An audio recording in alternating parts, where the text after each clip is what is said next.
what it is. Alright, so we're about to get into this lesson for today. If you was on the live Thursday, then you know that we talked about how today, thank you for the gifts, that we will be touching on Christianity and spirituality, specifically hoodoo, okay? Excuse me. And the similarities between both, okay? This is not a live where we're going to be demonizing or talking negatively about Christianity. This is not a bash Christians live, okay? This is more so to show you the similarities between the two, which is often not talked about or not talked about enough, okay? Because there are lots of similarities between Christianity and hoodoo specifically. And a lot of times, you know, it's not covered because spirituality is so demonized, is looked at as such a negative thing that we don't even get to that point where we can show the similarities between the two. It's mainly just negativity, judgment, you know, things of that nature, right? So we're not doing the judge thing. This is not a time for anybody to convert, so don't worry about that. I'm not trying to convert anybody. Thank you for the gifts, my love. We're not doing none of that, okay?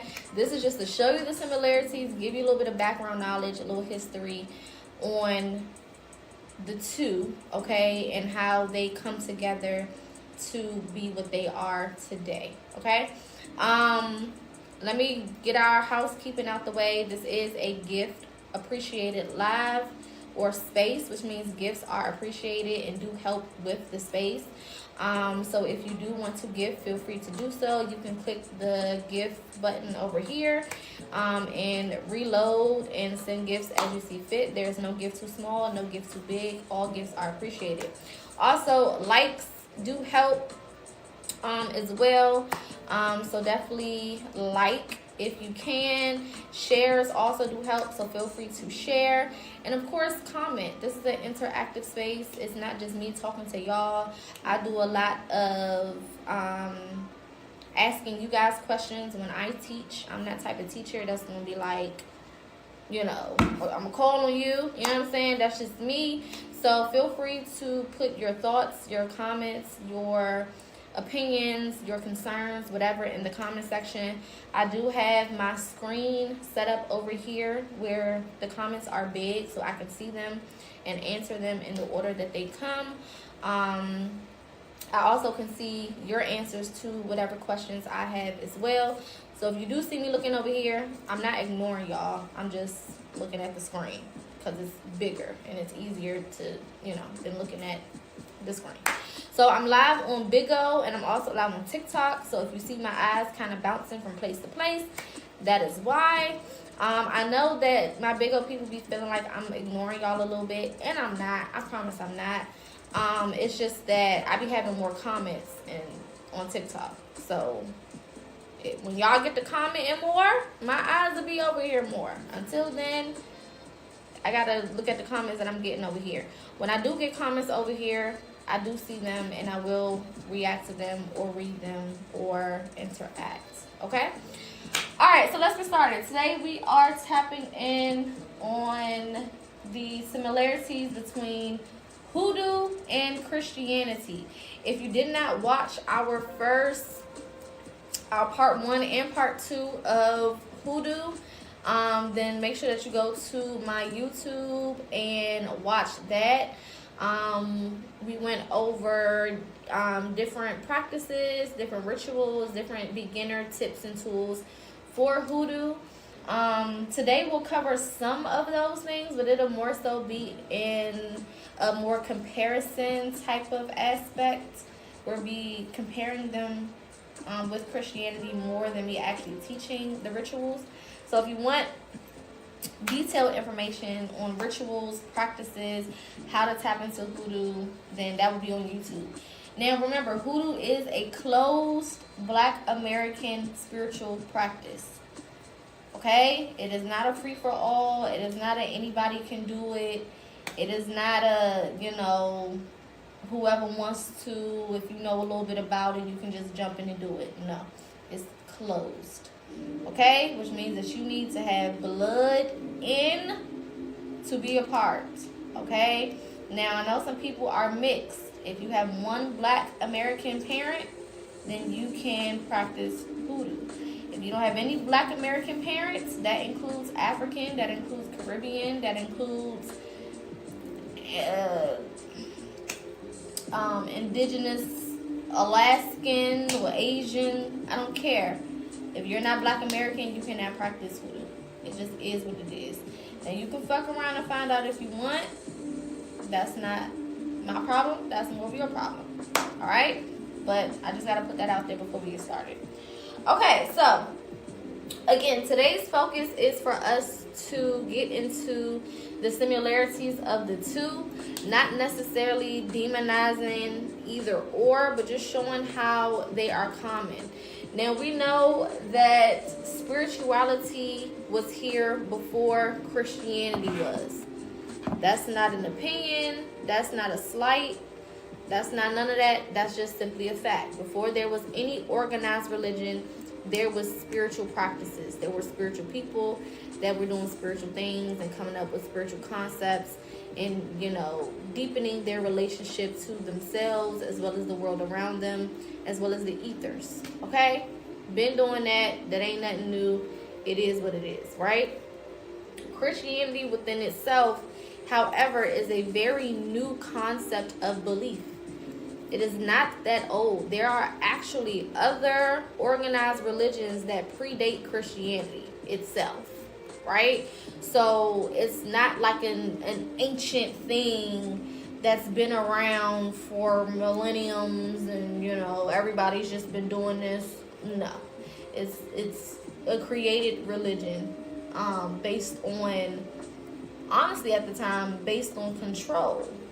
Right? It wasn't created with the idea of really trying to help anybody get closer to any god or any beings or nothing like that. It was literally created for control, to control a certain group of people, and to mentally captivate those people, and hold them within this ideology so that they can be more malleable. They can be, easily manipulated, right? So it doesn't come from a pure background. Nothing about it is pure. Nothing about it is really good intention. It wasn't started with any good intention. It wasn't started with any,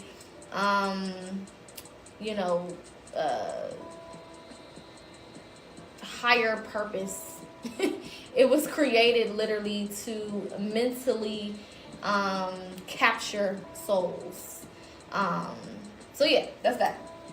Now, the basis of Christianity, as far as the text, has all been stolen from different spiritual practices, or different groups of spiritual beings, okay, who were here way before.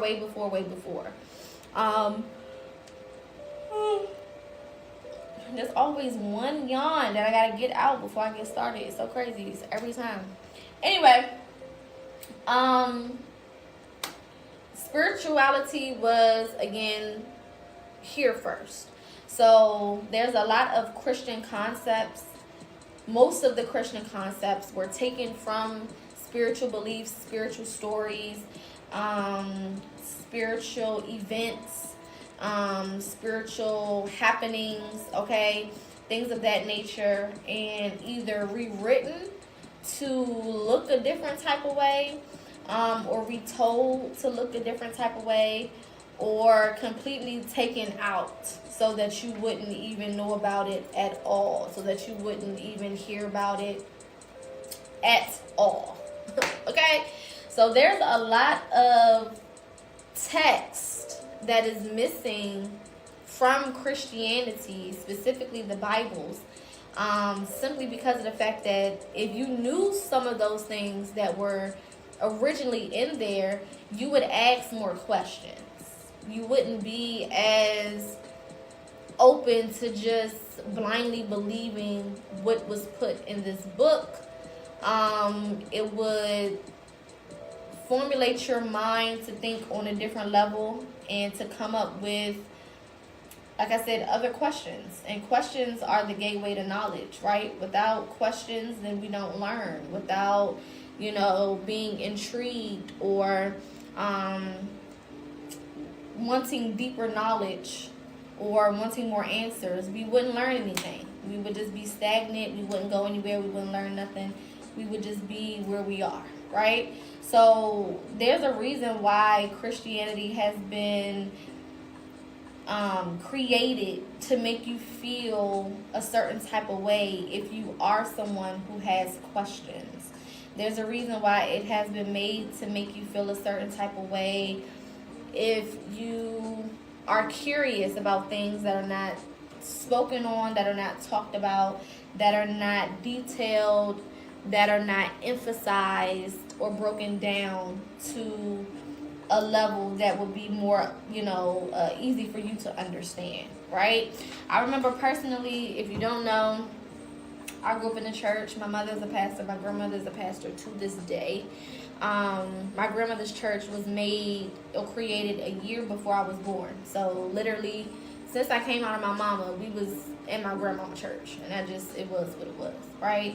So growing up in church, you are kind of made to just go along and kind of be forced to, hey Corey, to just be there, to have some type of responsibility there,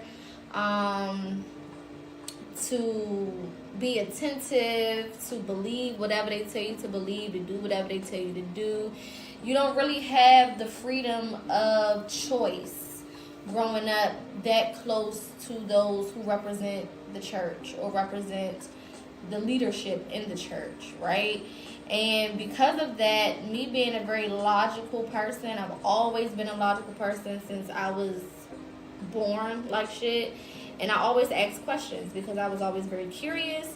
I love to learn. And if something didn't make sense to me, you wasn't just going to tell me that is what it is and that's just it. Like, no, you need to break this down to a place where I can get it. Because if I don't get it, I'm not believing that shit. I don't care.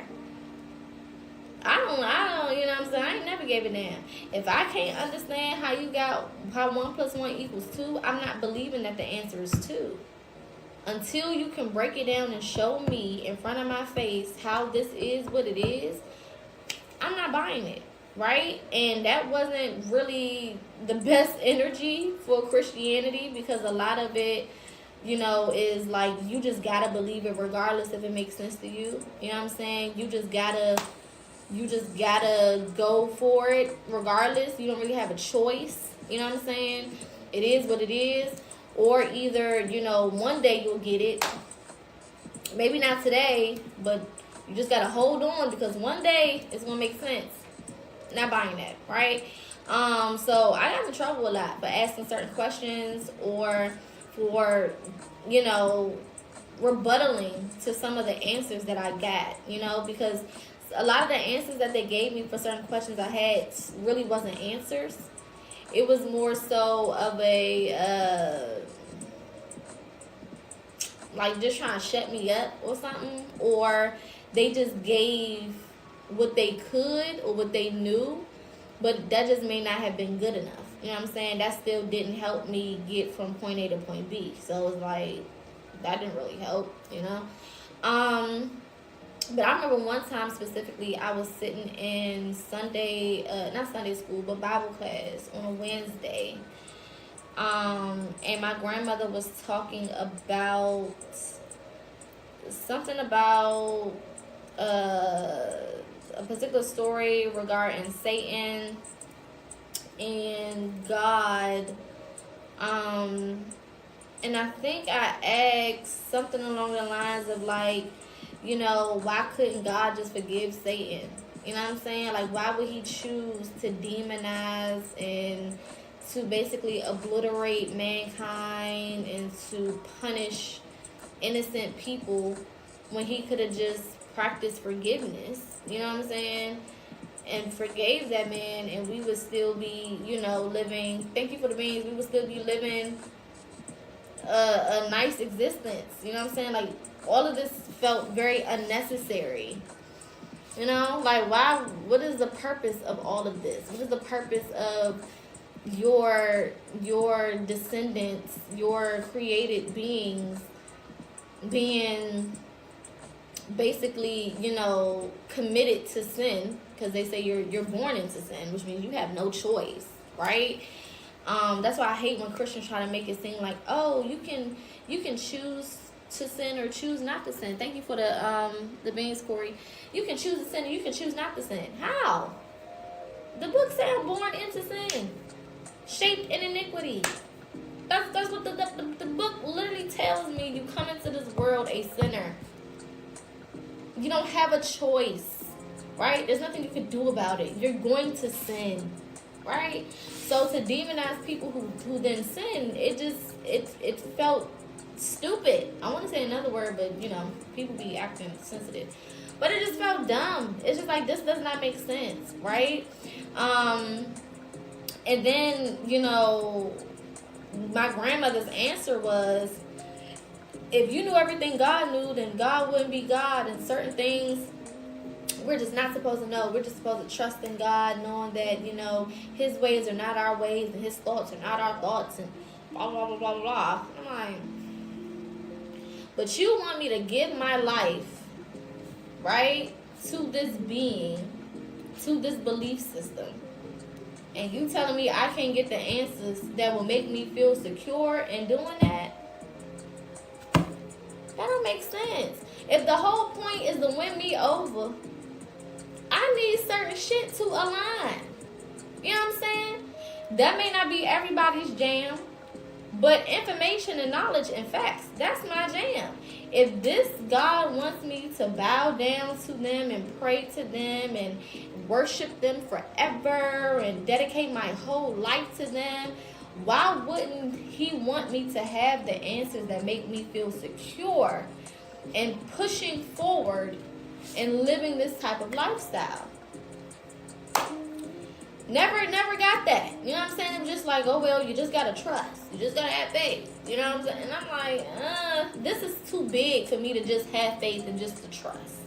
You know what I'm saying? If this was something smaller, something more insignificant, like, this is a lifestyle. Religion is a lifestyle. Spirituality is a lifestyle. It's the way that you do everything, right?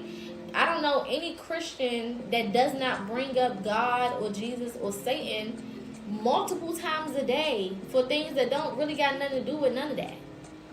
You know what I'm saying? My mom, again, my mother's a pastor, and I've even heard her, she could be eating some Oreos and she'll drop an Oreo on the floor and be like, oh, the devil didn't want me to have that.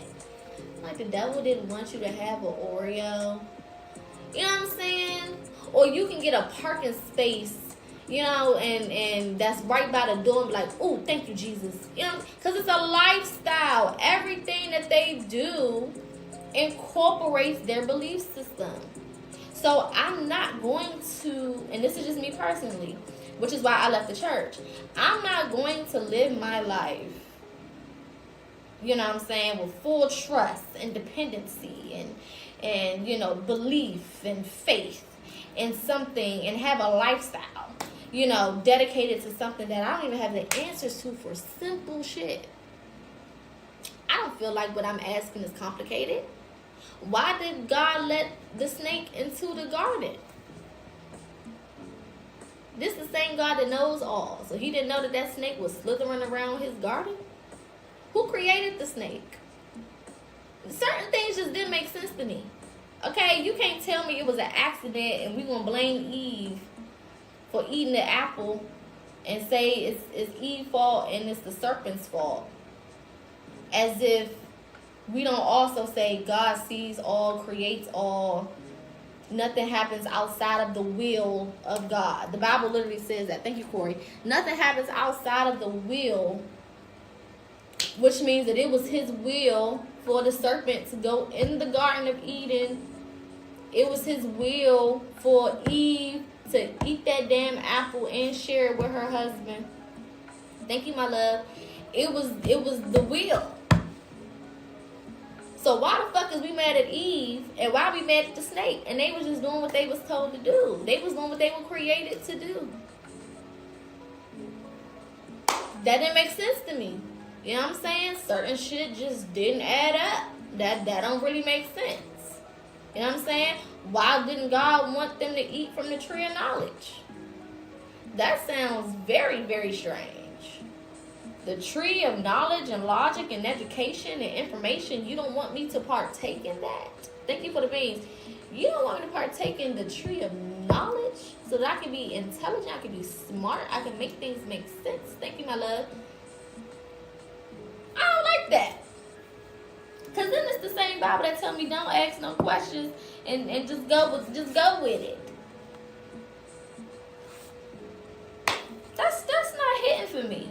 It sounds very slavery. I don't know. Maybe it's me. It just sounds very whips and chains. It just sounds very shackled at the ankles. You know what I'm saying? I don't like that. That's not tea. And this is not to say that I didn't try my best to believe, because I definitely did. When you grow up, you know, and your whole family is the leaders of the church. Literally, my grandmother is an apostle. So she's not no little preacher. She's an apostle. She has other pastors under her. Thank you for the gift. So when you grow up that close, you know, my mother was an evangelist and over the praise team and the music ministry and all that. Her sister was the prophet of the church. One of her brothers was a pastor in Atlanta now, is helping my grandmother pastor her church now. The other brother was a deacon. You know what I'm saying? So the whole first family was involved, right? So there was a lot of pressure for me growing up with me trying to force myself to believe what these people believe, to have the experiences that they talked about. You know what I'm saying? Because everybody talks about their experiences in church, and we have like testimony services and stuff like that, or you know, they just get up and tell you, thank you, Corey, you know, oh, the Lord did this for me, and blah blah blah blah blah blah, all this other stuff. And you know, you see him shout, you see him speak in tongues, you see him do all of these things. And I felt pressure as a kid to try to feel what they was feeling. You know what I'm saying? I'm gonna answer your question in 1 second. I felt real pressure to try to like, okay, let me try to force myself to cry, or force myself to feel whatever they feel, or you know what I'm saying, force myself to see it from their perspective, or to have the encounters that they're saying that they have, or you know what I'm saying, just little things like that. And it is never it never worked out. Not to say that I never shouted in church, because I did. And that was confusing for me, because I'm like, okay, I don't believe in it, but I did shout, and it was sincere. And what I later realized is what we're about to get into, is how a lot of these things come from hoodoo or from spirituality. And I'm going to explain that a little later on. But I had certain encounters, you know what I'm saying? You feel this overwhelming presence. You feel a lot of different things. This is why the churches, the black churches especially, they stay packed. The music is going, right? So we got sound frequencies working. You're chanting things over and over. And if you chant to a certain spirit or God or something over and over, eventually you're going to tap into that energy. You know what I'm saying? So there was a lot of things that didn't make sense, right? So that's why we're doing this lesson today, to kind of make it make sense. Now, somebody asked me, how does my family feel about me at this point? Now, when I first started tapping into spirituality, I was still going to church, right? I like to say a reawakening, because I feel like I was always spiritual. Not feel like, I know that I was always spiritual and had spiritual beliefs and spiritual concepts and things of that nature.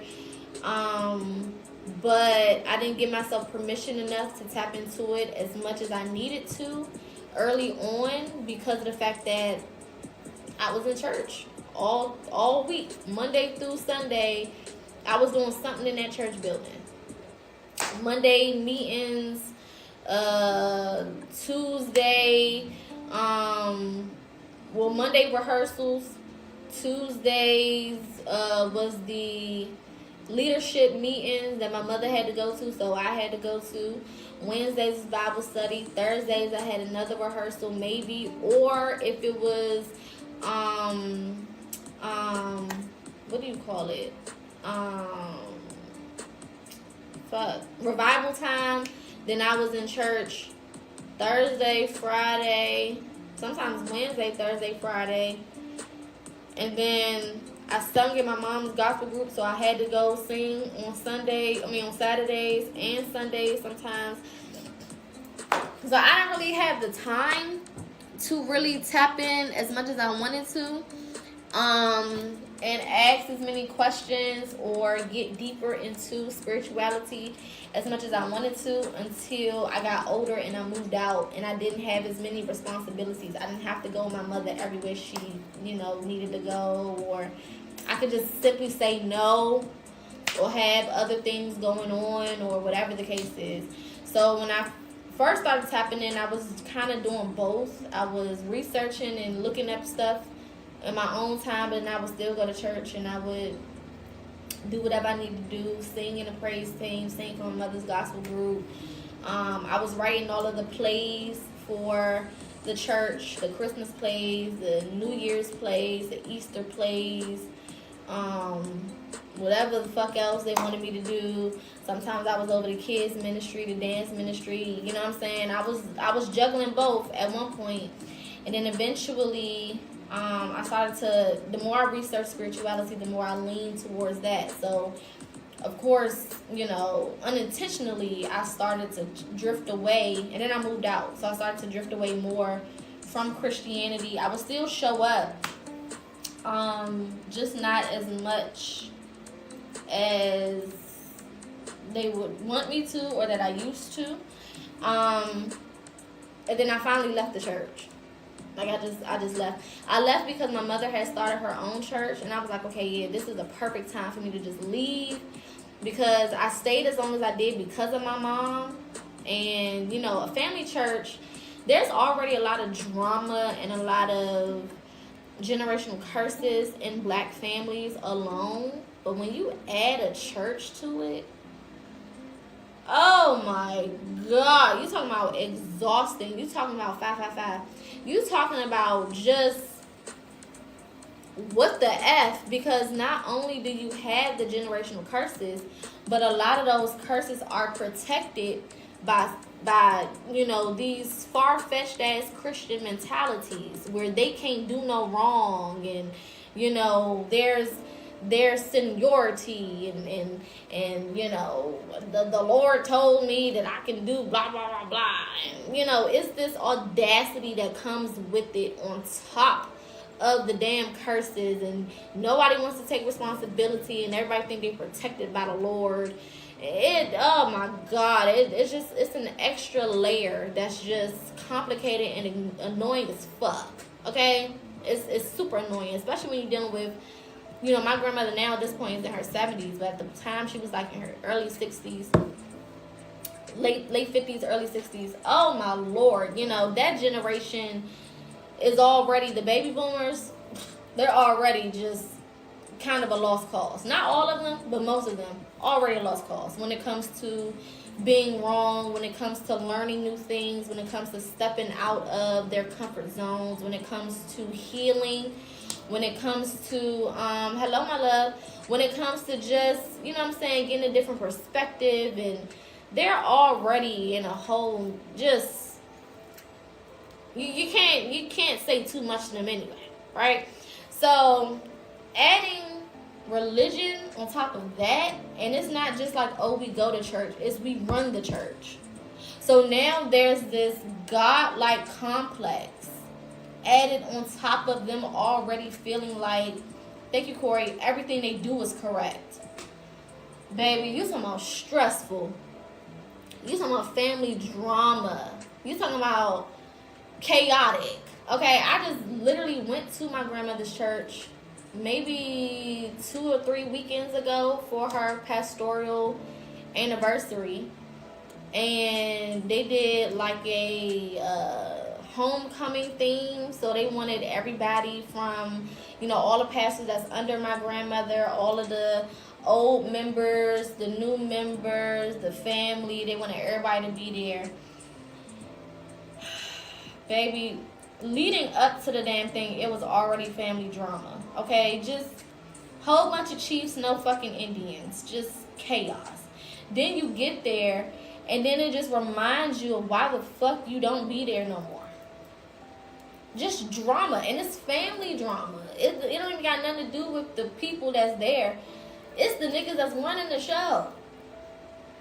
And it's just, I couldn't wait to fucking leave. You know what I'm saying? So it just goes to show, like, these people, and not saying all Christians are like this, but the majority of them are. They sit in church all week, every weekend, and nobody changes because they're protected by this imaginary veil of the Lord, and they can't do shit wrong. You know what I'm saying? Nobody is taking any accountability, responsibility. They're not teaching healing, and we're not just talking about, hand it all over to the Lord, he'll work it out, right? Thank you for the gifts. We're talking about healing. We're talking about some of y'all need therapy. You know what I'm saying? We're talking about some of y'all need to go get checked out. Okay, some of y'all may have some underlying issues that really need to be talked about. You know what I'm saying? Like, you need something a little bit deeper than just, I read my Bible and I pray. That's not helping. You know what I'm saying? Even the Bible said faith without works is dead. You need something deep. You know what I'm saying? You need something better. Okay? It's just, and to convince somebody who is strung out on Jesus that they need something deeper, it's like talking to a brick wall. Because Jesus is the answer. God is the answer. You know what I'm saying? You don't need to do none of the other stuff. You don't need, what is therapy? You don't need therapy. You know what I'm saying? I don't need therapy. What is healing generational traumas? We don't need to do that. We just lay it on the altar. Call on Jesus' name long enough and you'll be fine. It's like, no. If that worked, then half of the generational curses would have been fixed before I even was born. You know what I'm saying? Because our people been going to church for how long? Since they invented church. So if the shit that y'all was doing was working the way it is, just how it is, I wouldn't have to deal with generational curses, because the curses would have been broken before I start breathing, you know? So growing up in that type of household, growing up in that type of place, I knew that when I finally left the church, well, when I left the church, again, it was around the same time that my mother started her own church. So a lot of people thought that I was just leaving to go to my mom's church. And she thought that at first, too. And I was like, no, I'm not going ever again. Okay? I'm not transferring. I'm not switching. I'm not upgrading my data. Baby, I'm gone. This is the deuces. I'm not coming back to nobody's facility ever again. And they didn't believe me. I think my mother thought that it was a phase that I was going through until I started getting into a lot of books, especially like ritualistic books for hoodoo, because I immediately felt drawn to two specific practices. I felt drawn to Ifa and I felt drawn to hoodoo. And even though I, went through a priest and got my clearance and all of those things to practice Ifa, I don't feel like that's what I should be doing. So I practiced it here and there, but I'm a Black American, so it's hoodoo all day for me. But I started buying books. I started buying books on metaphysics. I started buying books on sacred geometry and on ancient Kemet and on melanin and the psychology of melanin and, you know, just a whole bunch of different shit. And all my books had came, and I took a picture of them and I posted it on Facebook. Now, one of the books particularly was on spell work, right? And I already knew that it was a risk. I'm not going to say a risk, but I already knew it was going to be some type of recoil with me posting that particular book because I had just left the church. So most of, you know, Facebook is mostly family or people that you know from your childhood or, you know, family, you know, because for black people, family could be a neighbor down the street, you know what I'm saying? So lots of church people, you know, shit like that. But when I left the church, I stopped giving a fuck. You know, I was already the type of person who didn't really give too much of a fuck, but I like to avoid unnecessary shit, and I like for my business to be my business. But at that point, I knew that there were other people who were also on the journey that I was. So I'm like, fuck it, I'm going to post it just in case there's other people who want to get these books or, you know, whatever the case is. And because, what the fuck, I'm grown as hell. And if I want to post it on my Facebook, I'm paying my own bills, living in my own apartment. You know what I'm saying? Doing my own shit. Who the fuck is going to tell me what I can and can't do? So I posted it. Not even an hour or two later, my mother called me. And I'm like, oh, brother. This about to be a... When I seen the call, and I seen her name pop up, I said, yeah, we about to get into it. I already knew. I said, we about to get into it. You know what I'm saying? It's going to be what it's going to be. Fuck it. YOLO. And I answered that phone, and she's like, my mother's hilarious. What is this that you posting about some spell book? What you over there conjuring up demons? Those are her exact words. You over there conjuring up demons? I said, conjuring up demons? I said, Mom, do you think I would willingly be conjuring demons? I said, is you cool? Why would I be bringing demons into my house, Mom? Are you being for real? Thank you for the gift. So I said, Mom, this is a book that teaches you about candle magic and you know, whatever. I'm like, these are things that we did in church. It's just from a different perspective. What the fuck? You light candles before you pray, don't you? Yeah, but I'm praying to God. I'm praying to Jesus. Who are you praying to? I said, I'm not praying to anybody.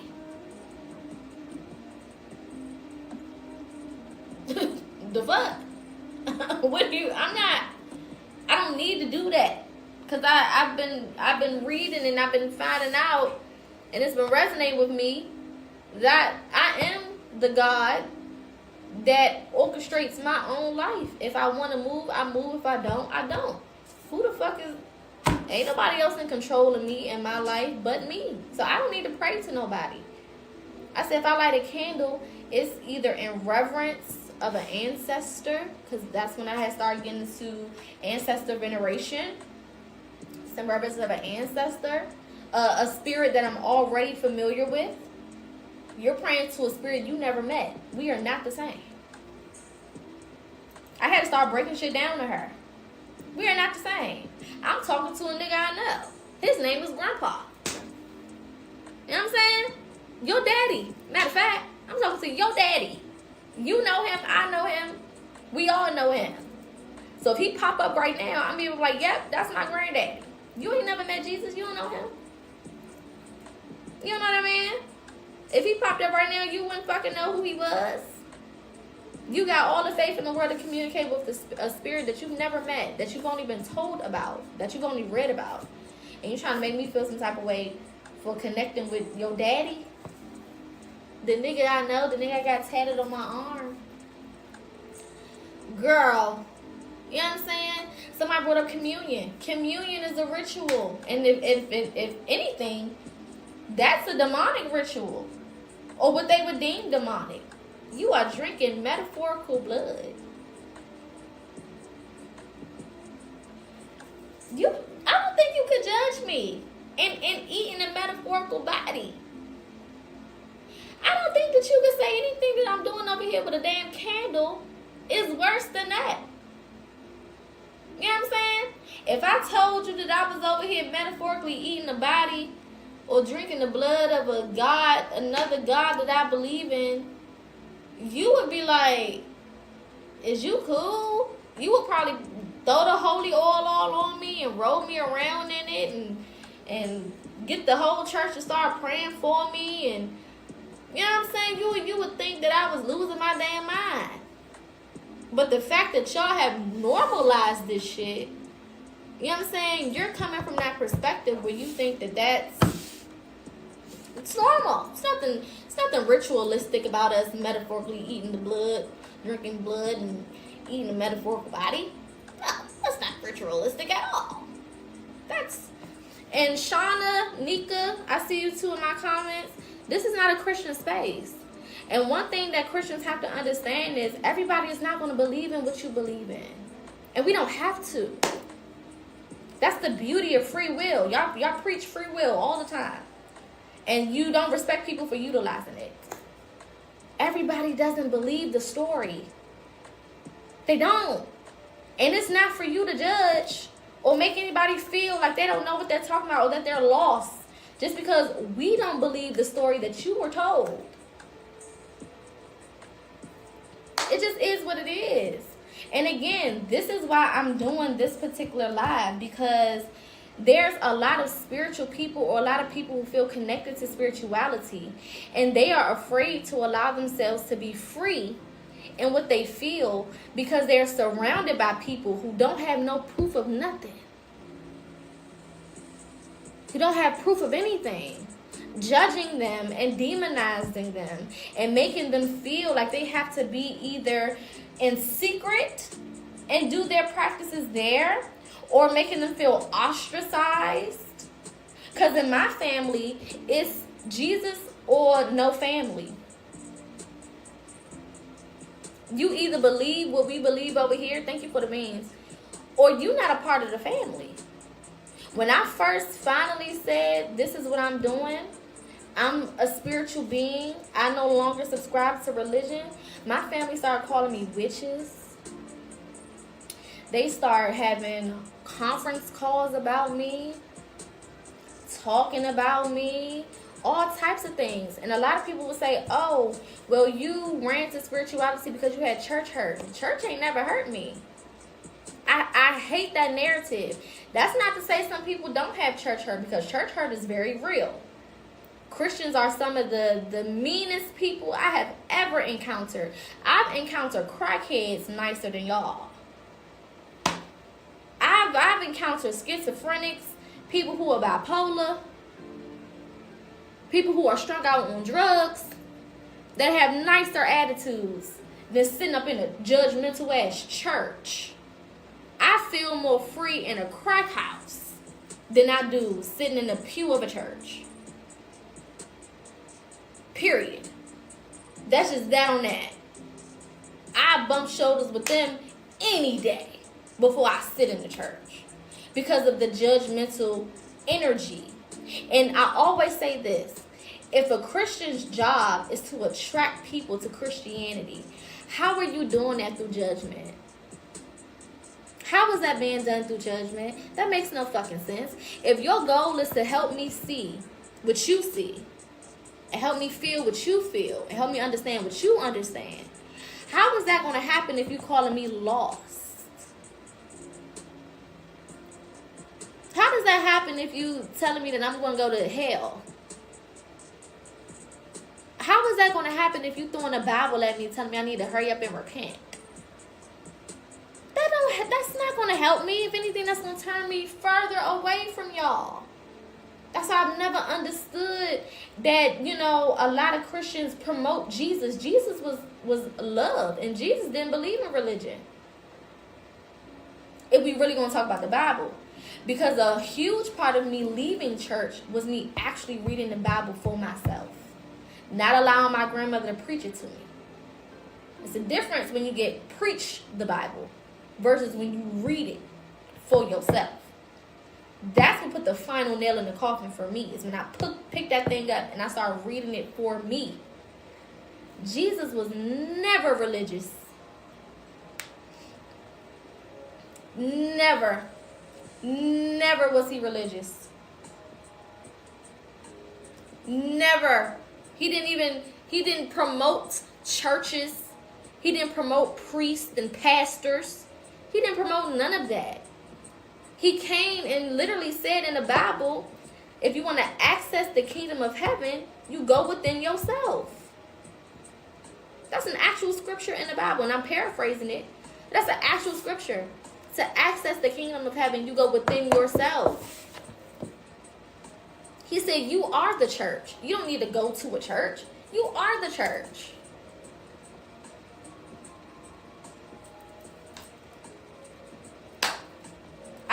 Did y'all really read the Bible? Or was it preached to you? Because there's a difference. When you really start reading it for yourself, you realize he was not with all the religious shit. He came to say, y'all don't need to go to priests. Y'all keep going to these pastors and these priests. Y'all don't need to go to all the people. Go within.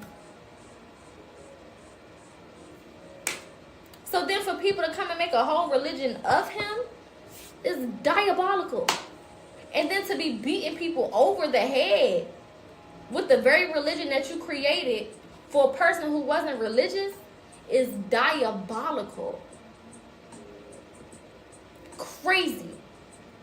On top of the fact that Christians have denominations. Y'all all reading the same damn book. You're reading the same book. It got the same words in it. How the fuck did you get a different point, and you got a different point, and they got a different point, and y'all got 25 different goddamn versions of the same? It's one book. Y'all not even on one accord. You want to bring people into a space that's not even on one accord within itself. The Baptist is looking at the Seventh-day Adventists crazy. The Seventh-day Adventists is looking at the Pentecostal people crazy. The Pentecostal people is looking at the Church of God in Christ crazy. Everybody is looking at each other, telling them, oh, no, you didn't read it right. No, you didn't read it right. No, you didn't read it right. No, you didn't read it right. You know what I like about spirituality? Specifically hoodoo, is that there is no book, but somehow we all are on the same page. No book. There's not a hoodoo Bible. There's not a spirituality Bible. But somehow we all are on the same page. Okay, babe. How does that happen?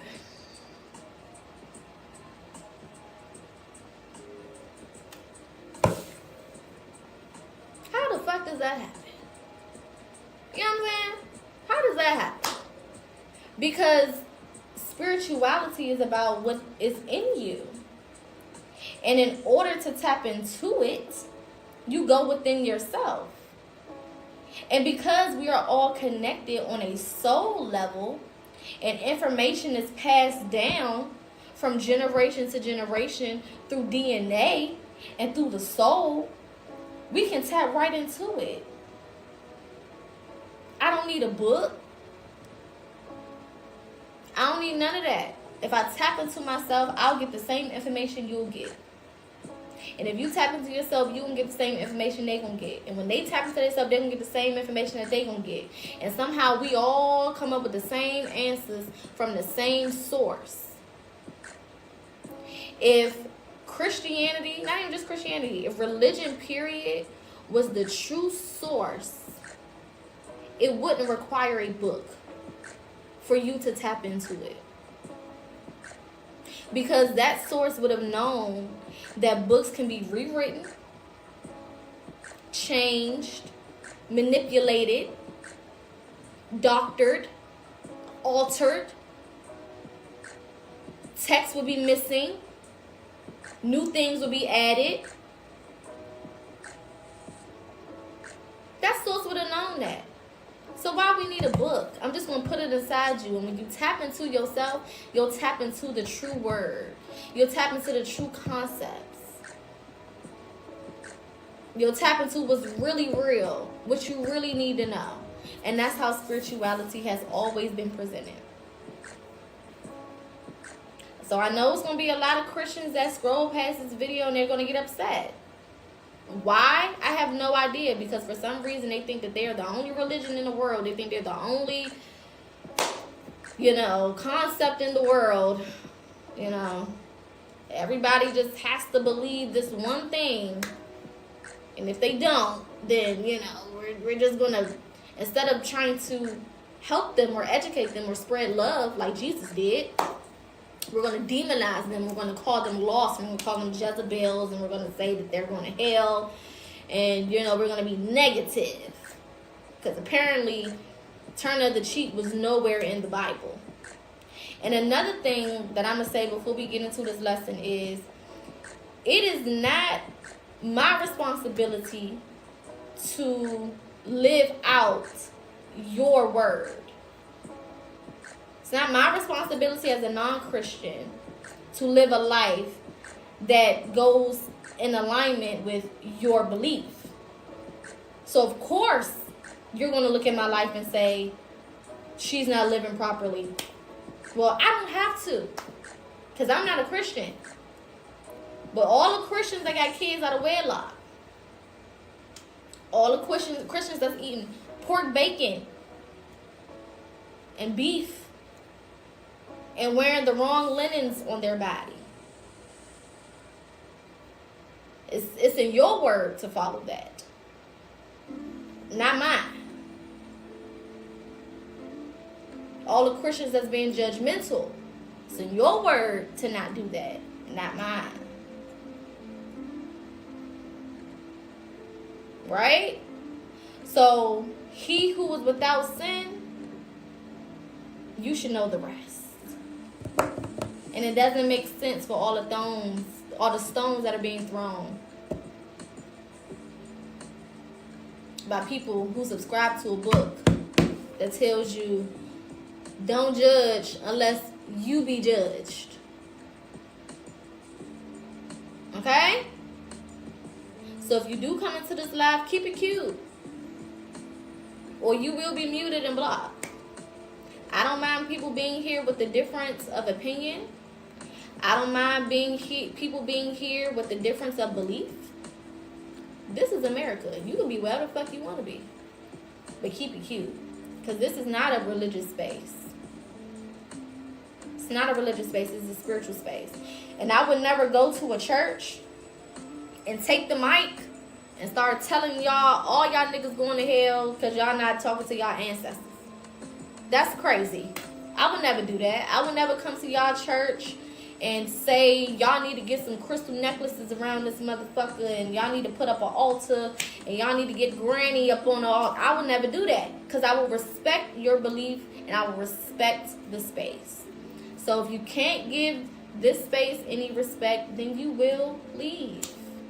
It's simple as that. Again, nothing that I'm going to say is a disrespect to religion. But I will speak my truth based on my beliefs.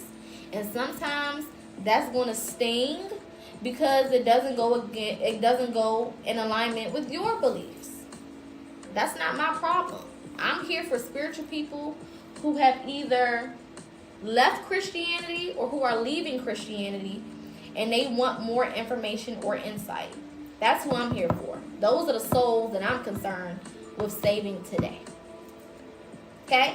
And we're going to do that by showing you the similarities between hoodoo, which is a closed practice for Black Americans. I don't like saying African Americans because all Black Americans are not African Americans. That's another lesson for another day. But if you don't get what I'm saying, then you just don't get it for right now. But it is a closed Black American practice.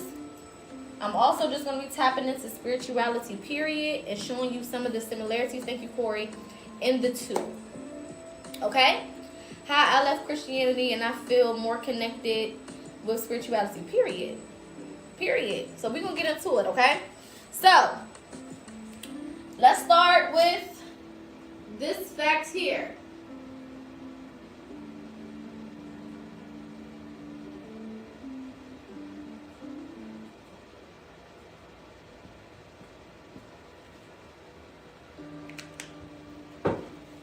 Facts over feelings. Spirituality was here first. Point blank period. I don't care how you feel about it. I don't care. I don't care. Spirituality was here first. People were participating in spiritual practices and spiritual belief systems before there was anything remotely close to religion. Period. Okay? That's just that on that. Spirituality is not about worshiping or praising something outside of yourself. Okay? Spirituality is about the connection with you to yourself, as well as the relationship that you have with the energies around you. Simple.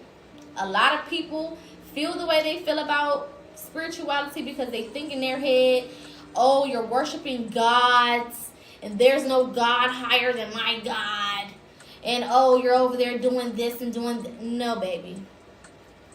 Real spirituality, at the core of what it is you building a relationship with yourself first. That's numero uno.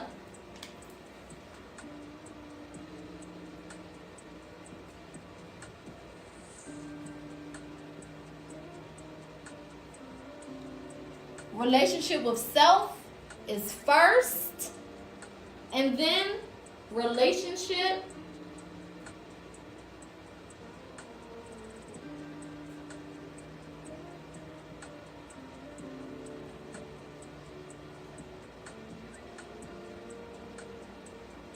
now.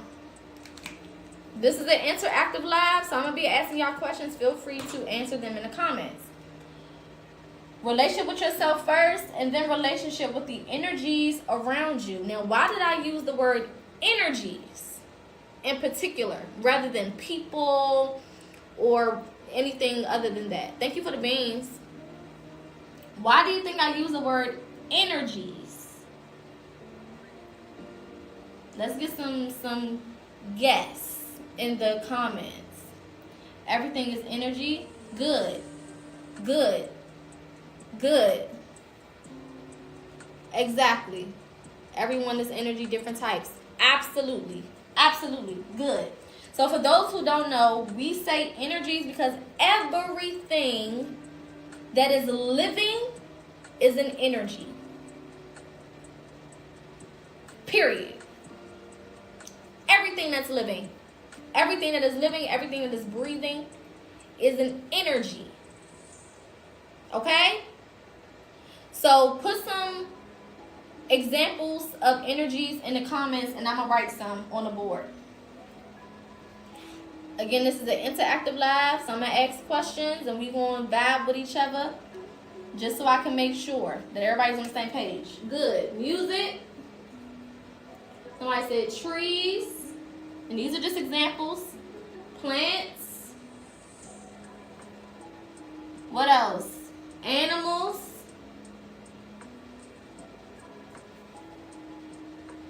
Okay. What else? Air. Somebody said emotions. The sun. And I'm going to put planets as well.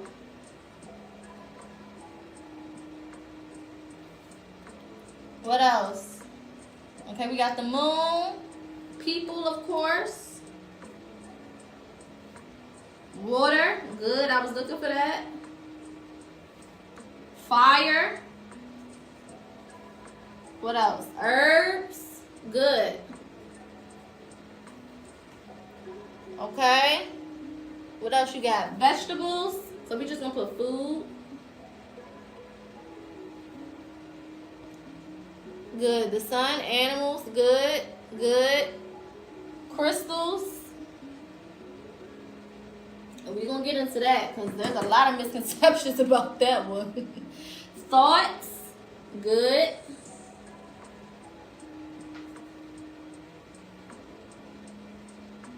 What else? What else? Any other ones?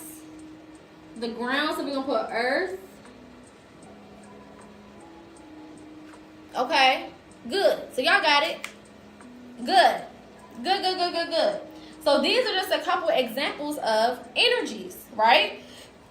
Now, with music, we have frequency. We have sound, right? Sound waves, which is nothing more than frequency, right? And we pick that up, and that is energetic waves, okay? Trees, plants, those things are living. They are alive. Thank you, Corey. Those things are alive, okay? They are living, period, right? That's why a plant can die, because it was once alive. You can't die if you wasn't alive. Nothing that was never alive can die. That's just not how that works. So the fact that a plant can perish shows us that it once had life, right? Animals are living, breathing, moving, working organisms. They bleed blood. They got hearts. They got brains. They got bones. You know what I'm saying? Even down to bacteria. The smallest of smallest of smallest microbacteria is even alive and moving and living and breathing, right? So it doesn't matter the scale, the biggest and then the smallest of things, okay? The air is alive. The winds are alive. Just is what it is, okay? Your emotions are energy. Because you can pick up on other people's emotions. You can take on an emotion that is not yours. Right? My empaths deal with that a lot. Picking up shit that don't belong to you. And we're going to have to do a live on my empaths so that y'all can start moving a little bit more safely. So that you don't be picking up shit that don't belong to you. You know what I'm saying? Y'all be doing that a little bit too much. And we might have to do a little course on that. So you can get your life, okay? The sun and planets are most definitely alive. They moving. They have their own ecosystems. They have their own air quality or whatever gives them life. You know what I'm saying? They're not anything that they're not just this thing that's just sitting there. You know what I'm saying? No, it's alive. It's moving, okay? People. You know that we alive. Hello. You wouldn't be able to talk to me if I wasn't. I wouldn't be able to see your comments if you wasn't. Okay, so we know that that's one. Water. Water is most definitely alive.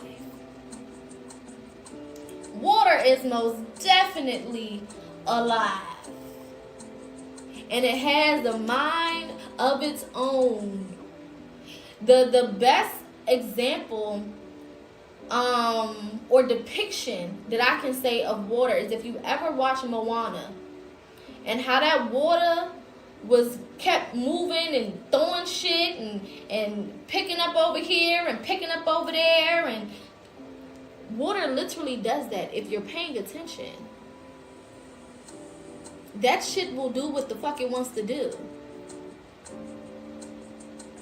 If you'd have never had an encounter with water, let me just tell you something. Okay? Go to a beach and meditate in that water. Anytime I go to an island, I ask for permission first before I go into the water because I respect water like I would a person. I don't even play like that. Water, all the elements, water, fire, air, earth, I respect it. You ain't gotta respect it, but I am. I don't even play like that. Okay? I'm gonna ask for permission before I go up in that water because I need to make sure I'm safe. Okay? I done seen water pull people, and it's a person in particular. It could be several people right there. But I done seen water pull one person in. That shit ain't no goddamn joke. Go meditate in some water. in the ocean, in a beach, in moving water. Baby, listen. That's one of the ones. I ain't even about to listen. And we don't treat, this is the misconception about, I'm gonna change this to spirituality for the time being. And then we're gonna get into hoodoo a little later on. Because right now I wanna just talk about spirituality specifically.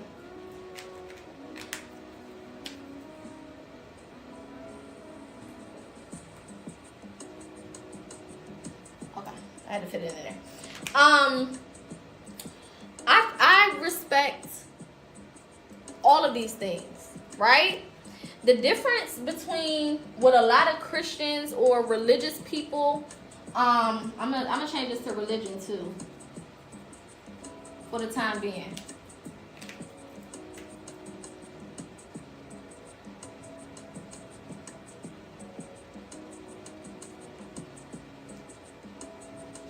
The thing that a lot of religious people have in mind is that we worship these things. And that's where it gets very, very misconstrued. And that's where it gets very fucked up. That's where the misunderstanding starts. Is y'all think that we out here bowing down to water and praying to it and worshiping it. Or we're bowing down to fire. Oh, mighty fire. Oh, I worship you, mighty fire. No.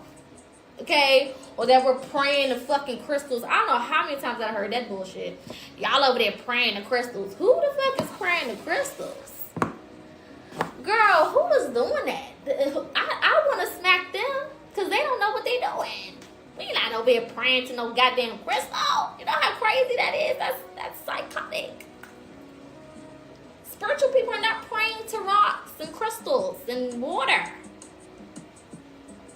Where did y'all get that bullshit from? That's not what we're doing. What we're doing is we're acknowledging the properties and the life in that thing. We're acknowledging the powers that that thing has and utilizing it to our advantage while respecting it in the process.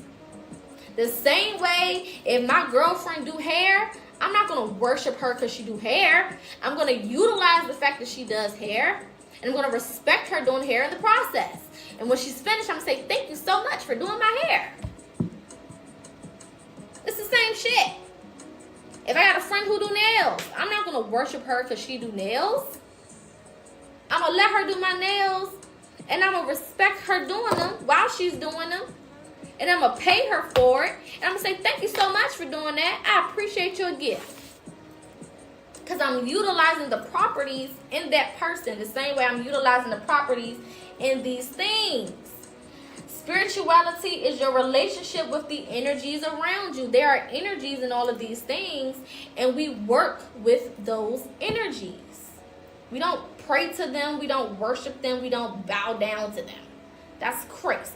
That's nonsense. We don't do that. That doesn't make sense. Right? We work with those energies. Okay? Just had to get that out the way because I can't stand when they try to make it seem like we over here worshiping something and praying to it. Or it's so weird. Like, why would we be doing that?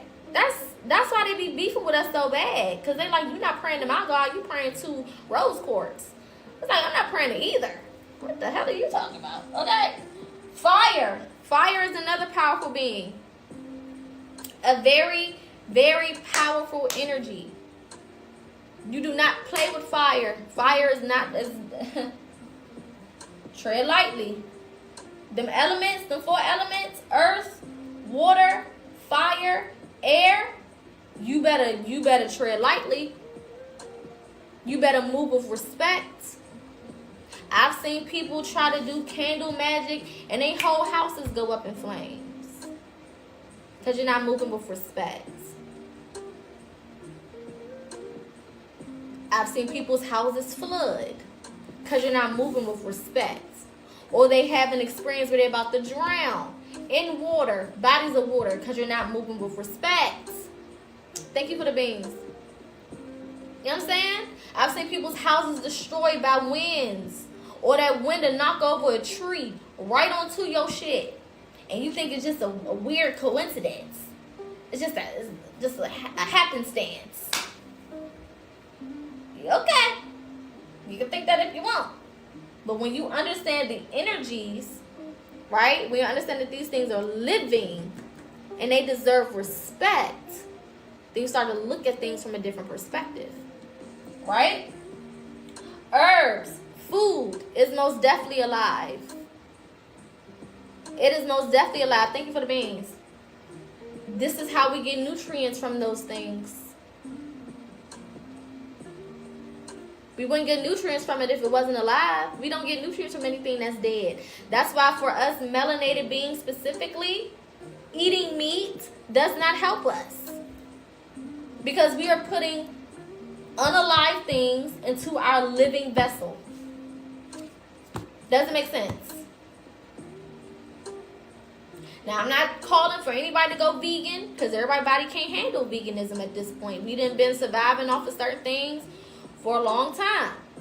So a lot of people just, instantly try to go vegan and stop eating meat and they get sick. So I'm not telling nobody to just jump off the boat and jump into the waters of vegetables and fruits and shit. That's not what I'm saying. But what I am saying is, for melanated people specifically, it's the reason why we have so many diseases and health issues surrounded by meats. It's not the vegetables that you're eating. It is the meats that you are ingesting that your body and your stomach acids cannot break down because it wasn't created to do so. Right?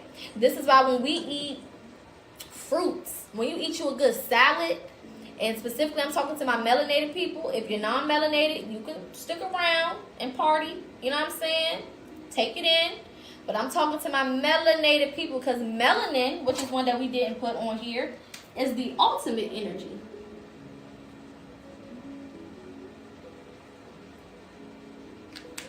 Hello? That's the Holy Grail, baby. That's ether. That's the all of all. Okay? So my people who are melanated, we're talking about neuromelanin. We're not talking about you got a little tan. Hello? Facts over feelings. No tea, no shade. When we eat us a good salad, baby, we feel like we can run a marathon. You eat you a good salad, you start your day off with some fruit. Maybe a little vegetable tray. Ooh. Baby, you got so much goddamn energy and you got good energy. You don't want to take no nap. You don't got the itis. You know what I'm saying? You're not trying to fall out and lay down somewhere. You got good energy to make it through your day, to get things done. You know what I'm saying? Feeling good, feeling recharged because there's an energetic exchange happening. That fruit, those vegetables, even those grains, right? We talking about alkaline things. They come from the ground. The ground is charged. So it charges the things that come from it. When you ingest those things, there's an energetic exchange that happens. You take on the energy or the charge from that food. That's why you feel more up. You feel more, electrified. You feel more vibrant. Right? When we eat those heavier meals, those things that come from things that have perished. So when you eating burgers and you eating cheese and dairy, and I love me some dairy. So again, I'm not telling nobody to go cold turkey on all these things. I'm just saying moderation is the key. Pay attention because you are what you eat. You know what I'm saying? But when you eat things like that, you feel sluggish. You feel more drained. You know what I'm saying? You feel more sleepy. You feel more low. You know what I'm saying? You feel more weighted down. You know what I'm saying? You don't feel as high vibrational. This is why when we, in black community, when we get the itis, we think we just ate good. We was like, oh, that was just a good meal and I'm just ready to go to bed. No, you shouldn't feel like that after any meal. And this is why when you start tapping in spiritually, the more you tap in, the less you eat that type of stuff. And it's not even on purpose. right? You'll realize when you start doing your healing, you start doing your shadow work, you start tuning in, you start meditating, all of a sudden you want more charged things. You want your fruits, you want more vegetables, right? You want more things that give you that charged energy. And it's just a natural thing. You stop eating most of the stuff that you don't eat, that you used to eat. You know what I'm saying? You're not really doing all of the extra stuff. You may have it, every now and again. But that's not really what you focused on as much as you used to be, right? You just subconsciously start to change your diet, okay? All right? So, food is a big one. Herbs is a big one, all right? Crystals. Crystals are nothing more than energetically charged materials that come from the earth. And they all have their own properties, meaning they all have their own things that they do, that they offer based on the way that they were created, based on the colors, based on the area that they're in, based on the frequency that they hold. They all have different properties. We don't worship crystals. We don't bow down to crystals. We're not like, oh, all hail the purple amethyst. I would be nothing without you. That's crazy as hell. Oh, dear crystal god, send me a sign. That's crazy as hell. We don't do that. That is literally insane. That's literally diabolical. It's insane. If you see anybody proclaim to be spiritual and they doing some shit like that, smack them in the back of the head for me. You know what I'm saying? Just skibo, like we used to say back in the day. Just get the back of their head and add a little bit of the neck in there so that they never do that bullshit again. Because that's crazy. Ain't nobody doing that. Nobody is doing that. Okay? Instead, what we are doing is we are utilizing the properties of that crystal the same way that God did in the Bible. Because a lot of people like to forget that particular scripture. Okay? God never told them people to bow down to the goddamn crystals. He just said, hey, use this crystal for this. Because he understood the property of the crystal. Use that one for this. Use that one for this. And use that one for that. It's just like if I needed a hammer for a nail. If I was building a house. Use the hammer for the nail. Use the screwdriver for the screw. Use the glue for the wood boards. You know what I'm saying? It's a tool. It is a tool. And you use whatever tool based on the properties that it carries and based on what you need. Simple. Okay? We're not bowing down and worshiping no goddamn crystals. That is crazy.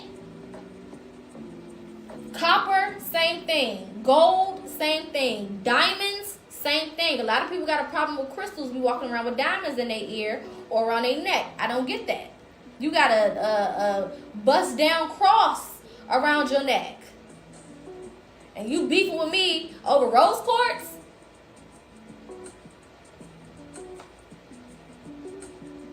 You got a bust down rolling on your arm. And you beefing with me over amethyst?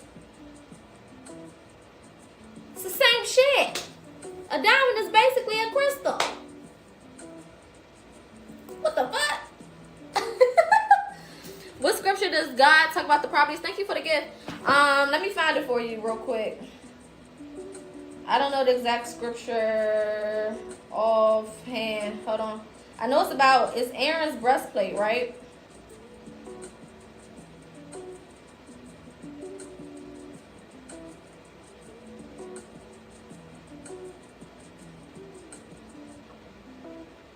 I'm gonna find it for you right now so you can look it up. Exodus 28, 15 through 30.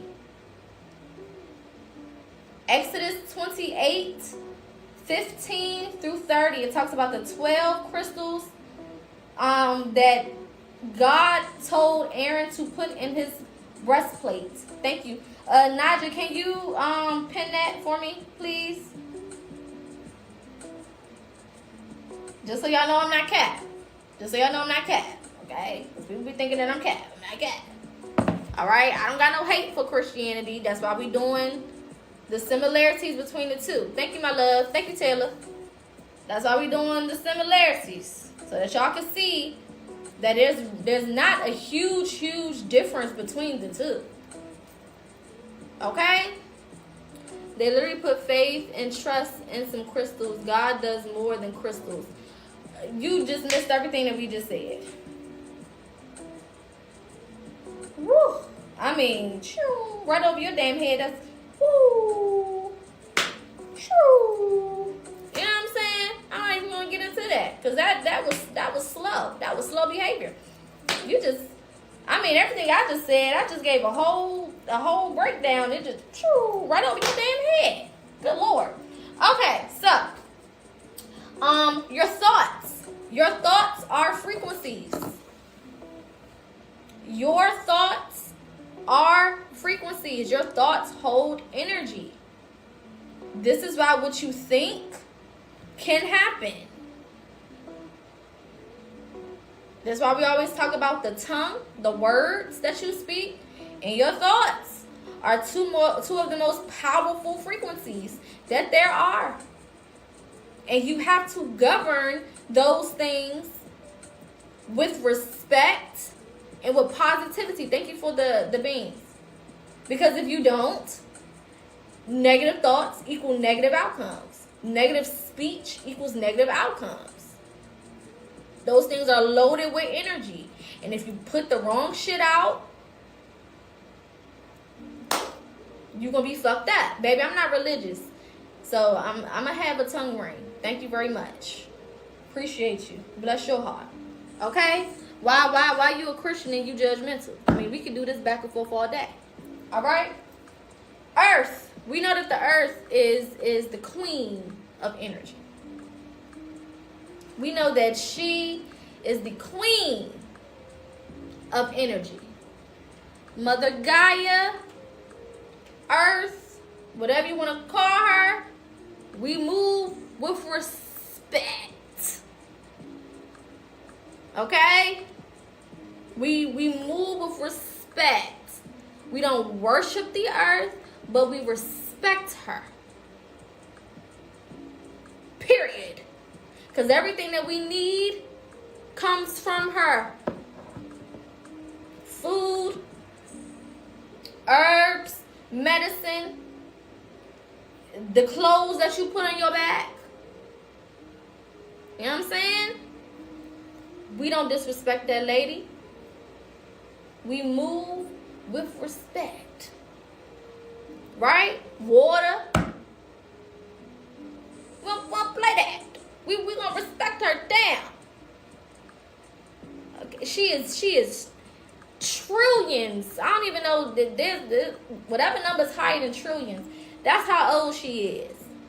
She's an ancient mother, and that's the way you gotta look at her. Would you go in your grandmama's house and be disrespectful? No. You know what I'm saying? But would you go to Nana's house and just take what you want and not say thank you and not ask no questions? No. I ain't gonna do that. That's crazy. You know, Nana gonna throw a shoe at you. A chancla, ain't that what it's called? Where my Latinos at? Where my Hispanics, my Mexicans? Ain't it a chancla? No, ain't that how you say it? Baby, listen. A slipper. Right at your motherfucking dome piece. Hello? It is. Okay, shout out to y'all. We're not gonna play with her. We're not gonna disrespect her like that. And this is why you see a lot of things happening with the four elements. Just look over the last couple of months. We've had wildfires. We've had earthquakes. We've had horrible hurricanes and flooding. We've had tornadoes and crazy winds destroying people's houses and all types of shit. So for anybody that's like, oh, these things are not real, they're not living, they're not breathing, tell them people they gotta rebuild. How to ask them how they feel about that. You disrespect the earth, you disrespect the air, you disrespect the water, you disrespect fire, there will be repercussions. And one thing about Mother Nature, she don't miss. She don't miss. Have you ever seen, for example, there could be a hurricane or a tornado or wildfire or earthquakes or anything like that, and it'll hit a whole bunch of different places, but then it's like that one house that it like it didn't even touch it, like it just went over it, like it just didn't even pay it no mind, like it wasn't even there for real. Or those few houses, or that one store. Spiritual protection is real. Respect of the elements around you is real. That shit happens. That shit happens.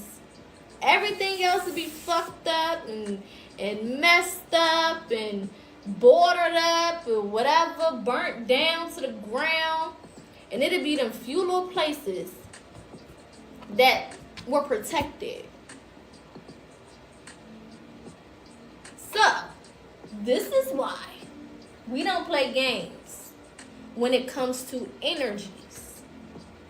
Spirituality has always been about the relationship with the energies around you. This also includes astrology, right? Astrology is real. Whether you want to admit it or not, some people like, oh, I don't believe in zodiacs and I don't believe. Okay. But you believe in a book that was written 70,000 years ago or something that's telling you that you're going to get a mansion. It's a gold-plated mansion, the streets of gold and milk and honey. You believe that, but you don't believe Venus right there. You can see Venus. She's right there. And you don't believe that her energy is affecting us in any type of way, shape, or form. You can see the sun. You can feel the sun on your face. And you don't believe that sun got something to do with you, or that moon got something to do with you, or them damn stars. You don't believe that. I don't be getting it. But you believe that Jesus and the God and Satan was having a conversation and we know all the words to the conversation. You believe that. Because who the fuck was there when they was talking to translate it all, to put in a book? I don't know. But you believe that damn story. But you don't believe the sun is affecting us. Okay. You know what I'm saying? Sure. Some people you just don't argue with because common sense ain't common. And that's one thing that you learn the older you get. It's not common to have common sense. It's just not. Numbers, numerology. Numbers do hold energy as well. Colors hold energy as well. Colors hold energy. That's why you feel differently when you put different colors on. If you get a woman and you put a black dress on her, she's going to act differently than if you get that same woman and you put her in a pink dress. Thank you for the beans. She's going to act differently than if you get that same woman and put her in a red dress. It's going to be different. The energy is going to be different. Right? If you put a man in a gray suit, he going to act differently in that gray suit than he do in a green suit. Not only the way that he acts, but also the way that people act towards him or her will also be different. That's why when you see a woman walk in with a red dress, not only do she feel confident and she feel good and she feel, all of this, but other people also looking at her in a different way. Like, hold up. Miss Ma'am. who is that?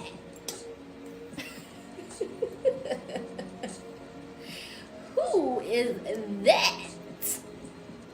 Versus an all black dress. You know what I'm saying? The energy is going to be different. So numbers hold energy. Colors hold energy. This is why when the difference between having 15 trips around the sun, aka birthdays, versus when you have 30 trips around the sun. There's a different energy that you feel. It hit different. You're not going to feel the way you felt when you turned 15, when you turned 30. Because there's a significance, right? Those numbers mean something. Those amount of trips mean something different than it did 15 years ago. Right? So all of these things have meaning. They have significance. Thank you so much for the beans. Okay? Now somebody asked me, and this is a common question that we get as spiritual people, right? Well, if you believe that all of these things have energy, and you believe that crystals are powerful, and that this is this, who do you think made it? If you don't believe in the Bible, if you don't believe in Christianity, you don't believe that the Lord God, the Alpha and Omega, you don't believe in him, then who do you think made all of these things that we're talking about?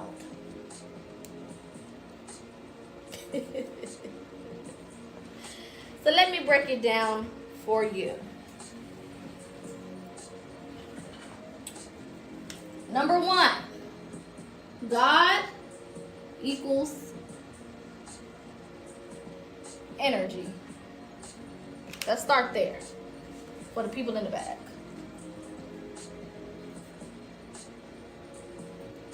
God equals energy. That's number one.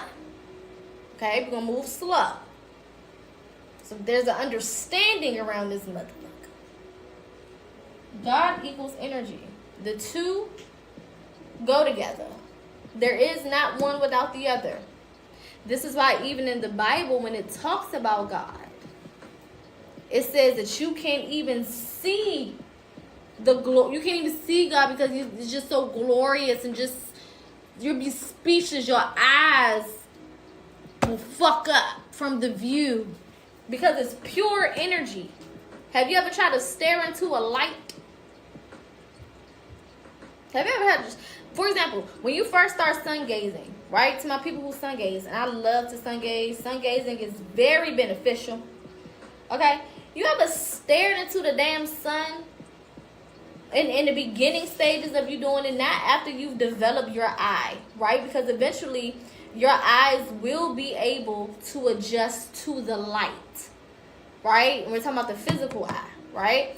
It will eventually adjust the more that you do it, and if you do it around the right times. Because sun gazing, you need to do it when the sun is first coming up or when the sun is going down, so that you don't damage your corneas from the UV rays, okay? So you got to do it either when it's first coming up or when it's going down. So early in the rising or sunset time. It's the best time to do it. The more you build yourself up, you'll be able to do it during the day when it's at its highest peak, when it's most bright. Okay? But you got to baby step yourself, or you will and you can fuck your eyes up. All right?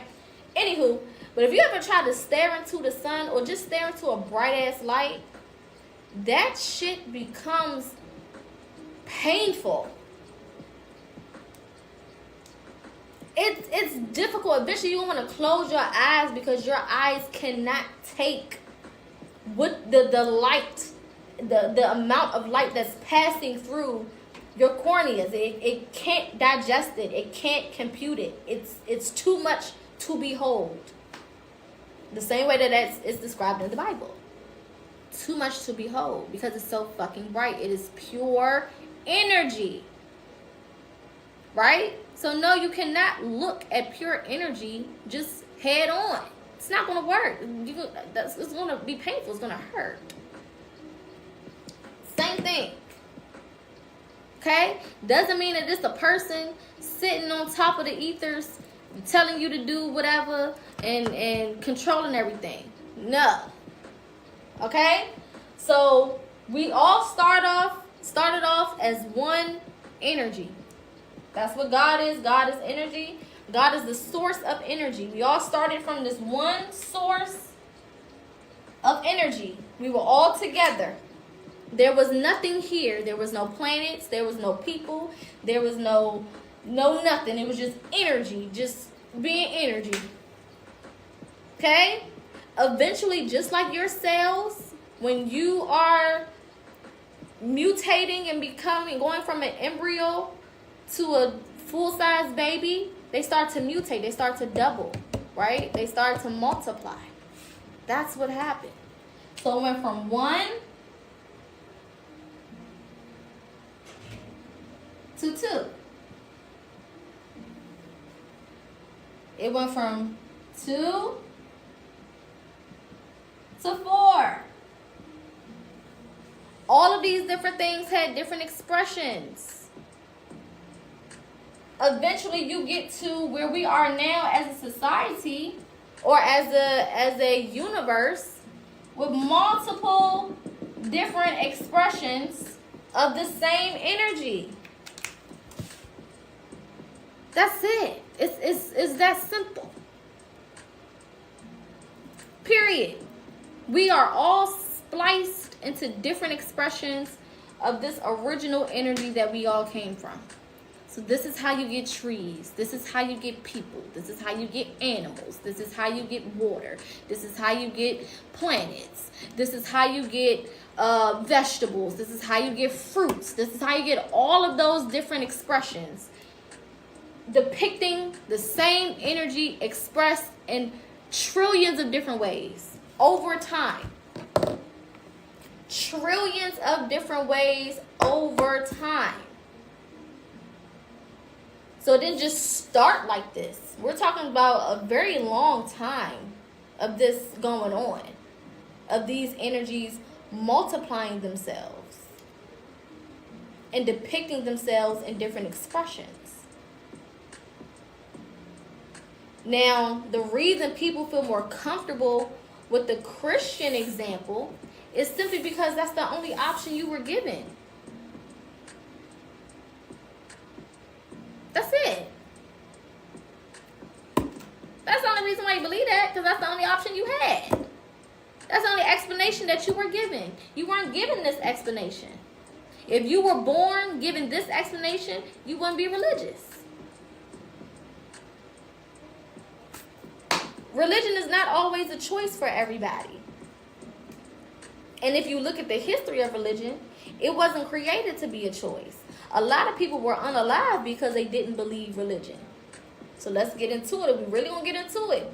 We're not about to act like it was just something that everybody could just be like, oh, I choose to do this. No, this is something that I really, really want to do. No. Most people were forced into this.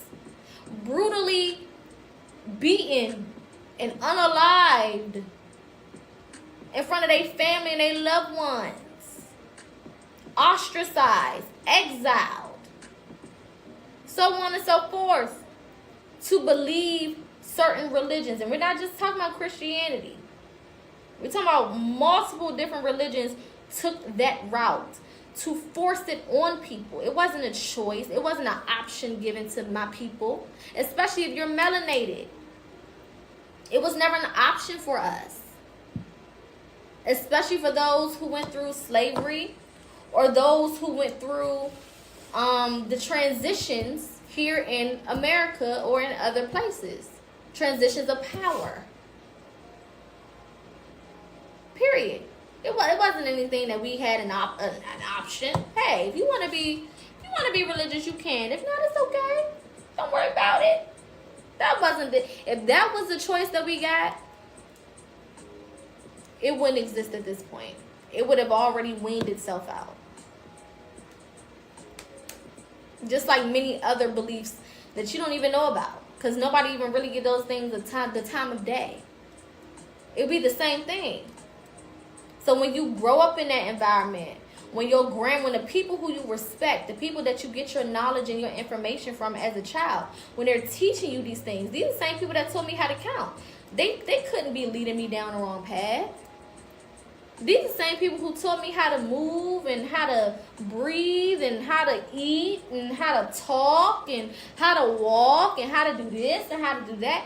Of course I'm going to trust them. Of course I'm going to listen to what they have to say about everything. So going back to most of our childhoods, we didn't have an option to not go to church.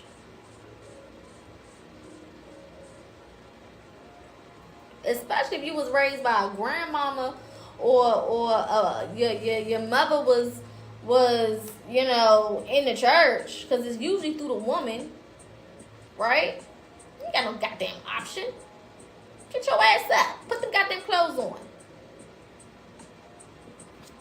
Be ready by this time. That's it and that's all. Ain't no, hey, do you feel like it? Do you want to? I mean, if you want to go to the mosque, or if you want to go to the Buddhist temple, or if you want to go here, you can. Hell no, that shit don't even, that sound like taboo. That sound like taboo. We ain't had no options like that. If you want to just,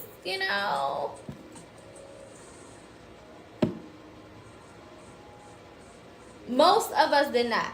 There are some people who did have the option. Some people did choose Christianity. So I'm not here to say that, some people just didn't have the option. Some people did have the option and they chose what they felt like they connected with the most. And that doesn't do anything to me. I don't care. Right? But most of us didn't have a choice. Most of our ancestors definitely didn't have a choice. You know what I'm saying? We ain't had no motherfucking choice. Get your ass up. They took all of the books from us and gave us a Bible. And then you wonder why most of our people is so gung-ho for something that they don't really have all the information on. Because it was forced. You couldn't even read a regular book. You couldn't educate yourself as a slave. Read the Bible. Obey your masters. That's what they was learning. So then we got generational curses. We got these things that's being passed down verbally as well as energetically, right? Because curses get passed down energetically too, through the bloodline.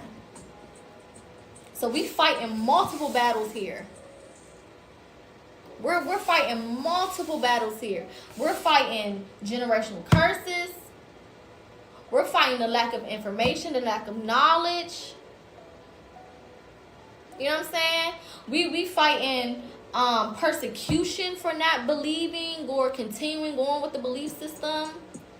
Being ostracized, being exiled, being judged, being talked about.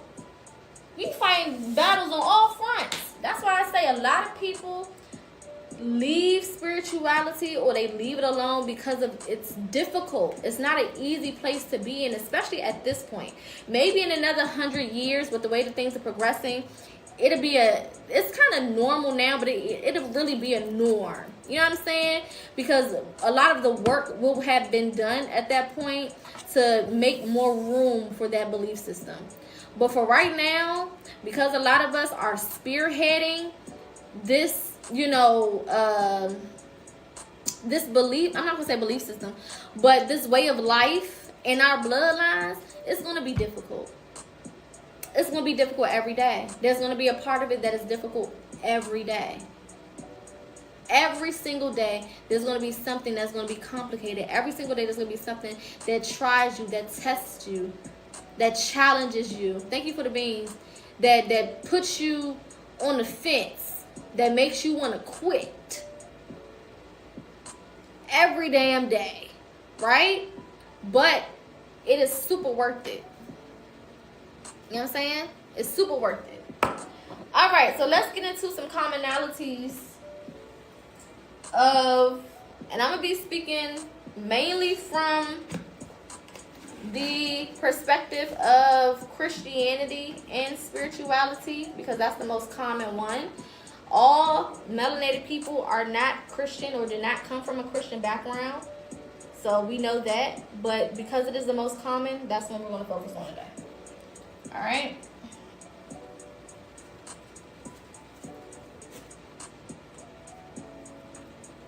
It's not coming off good for me. Let's try that one. I know there's some people that's joining that don't agree, and that's fine. I don't give a damn. So you can be butthurt in the comments, or you can be butthurt from the block section. Either way, I don't really care.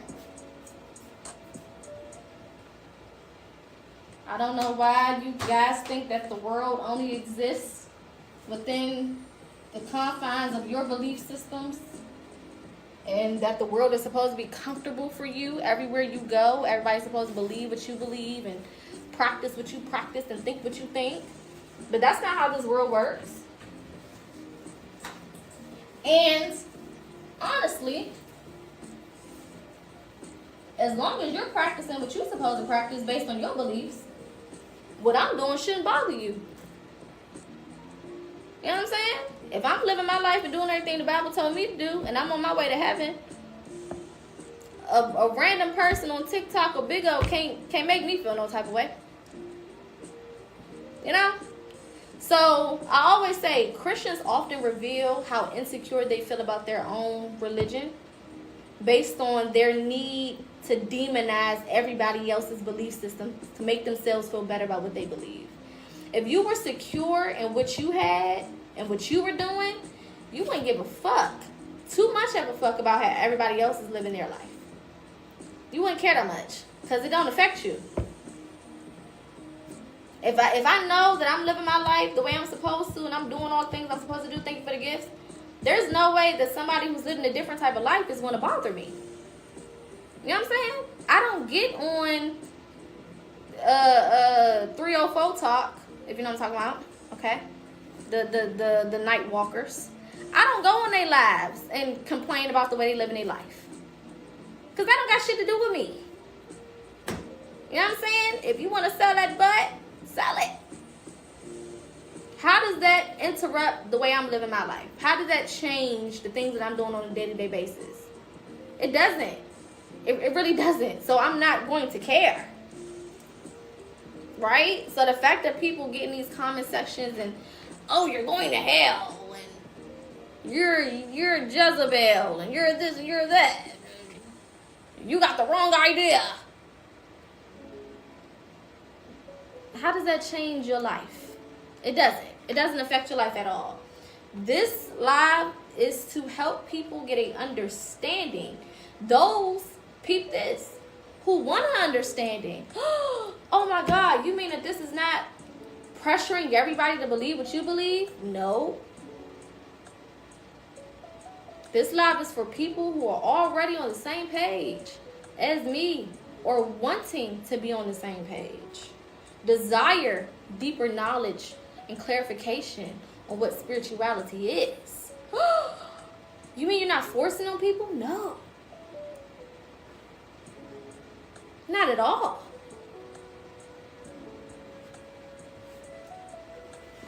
Okay? I know, it's amazing. It's crazy how you can talk to people who resonate with what you're saying and you don't have to force nothing on other people. It's diabolical how that happens. Okay? You would think it's a myth. Never seen it up close. It's like seeing a dinosaur. Oh my. Lions and tigers and bears. You mean that you can click off of this live if you don't agree with the host? What? You mean if this person that's talking don't share the same beliefs as me, I can just go to another video of somebody who does? What? You gotta be kidding me. Who knew that these apps work like that? I thought that I was forced. You mean to tell me I can just go to somebody's Bible study live or How to be a better Christian 101 live or something if I wanted to. What? That's crazy. I thought I just had to sit here and just be forced to listen. It's amazing how these apps work. It's amazing. Wow. Yeah, they like to say, well, our job as a Christian is to lead you to the Lord. Well, the Bible also says that you can't force it on nobody, and you shouldn't. So if somebody is telling you that they don't agree with what you're saying, your job as a Christian is to give the information and walk away.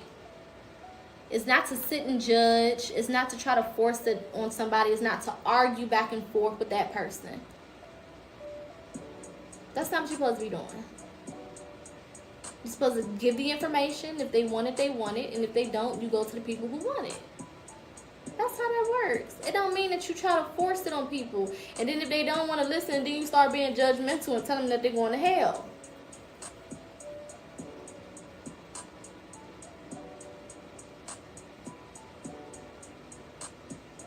Okay. Alright, so let's get into some of the similarities between spirituality and religion. Okay? So the first one I want to start off with is the Bible. Alright? I want to start with the Bible because a lot of, particularly hoodoo, which is a Black American closed spiritual practice, and I will continue to emphasize the closed part, incorporates the Bible into it. Now, hoodoo itself was not always inclusive of the Bible because the Bible was not always available, right? Eventually, it was added because of slavery. As our people, some of our people, because not all of our people went through slavery, but as some of our people started to go through slavery, right? The Bible, like I said, was the only book that slaves were able to read. And Christianity specifically was the only religion that they can partake in. So you couldn't do your spiritual practices.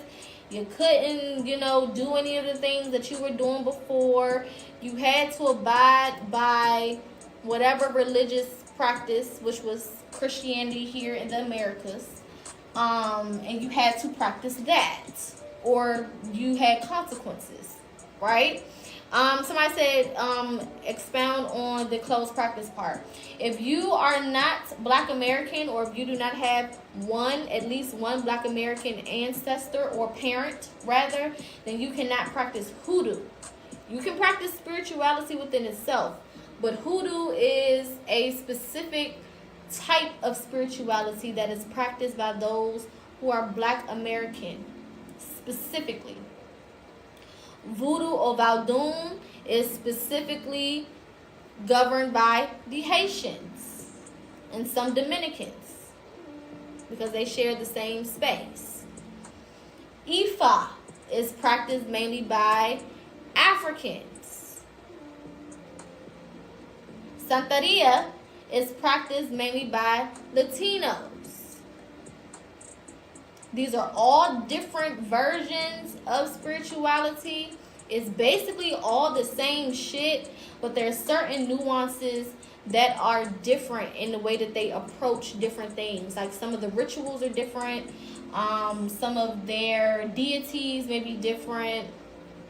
So on and so forth. Some of the background stories of how it became was different. Shit like that. Okay? Yeah, they do. Some people do practice voodoo in Dominican Republic because the Dominican Republic and Haiti share the same space. They're on the same island. It's Dominican Republic, right? That shares the island with Haiti. Yeah, they literally right there with each other, side by side. No, I'm not from South Africa. I'm Black American and proud. Thank you very much. Okay?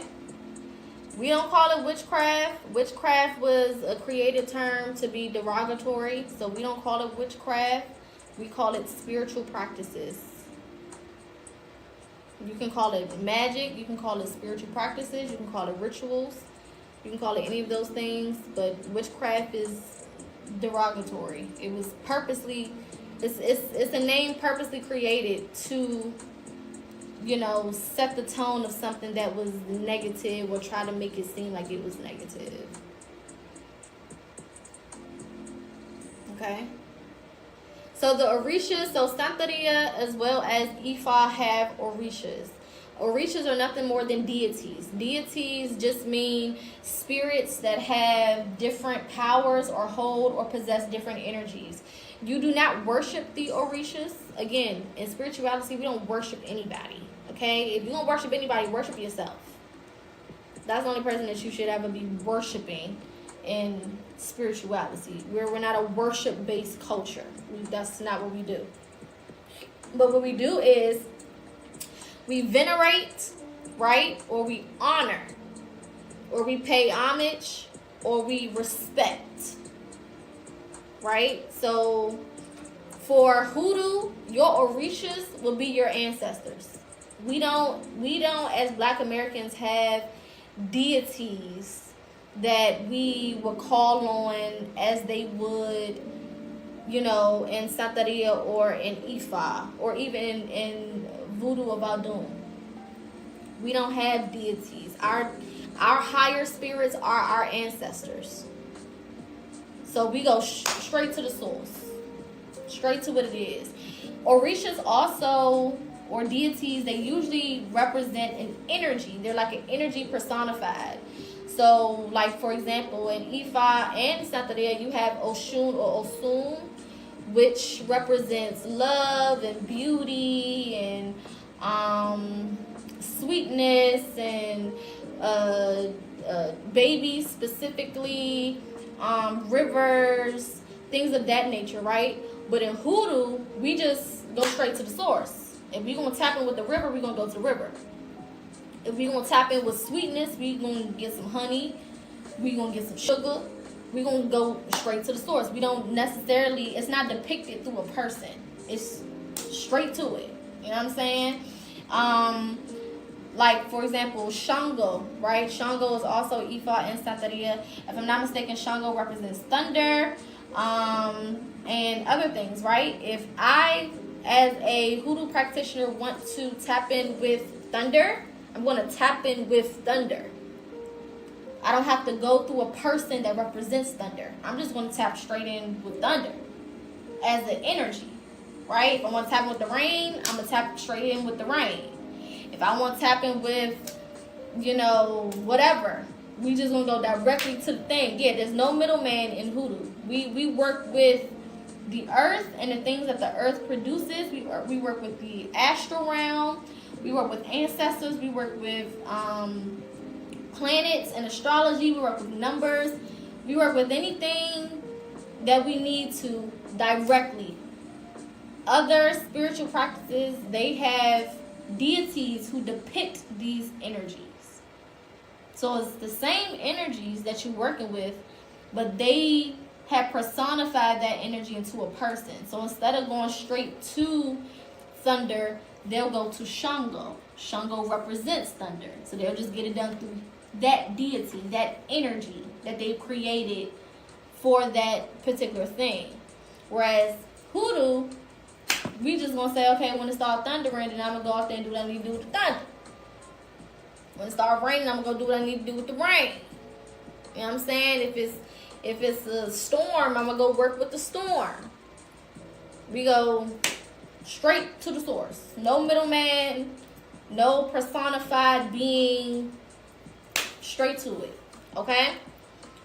Why does the Bible condemn practicing magic or psychics, mediums? Can anyone tell me? So again, a lot of it was to undo what our natural belief systems were doing. It's to undo what we already were doing.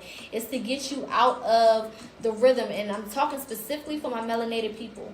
Because if you're not melanated, then you either created your own version of it, which is where you get your Wiccans, where you get your pagans. Okay? That's just people who are not melanated creating their own version of what melanated people are already doing. Okay? Facts over feelings. This is not to demonize what you're doing, because you can practice, you know, those particular practices that you created, of, you know, for sure.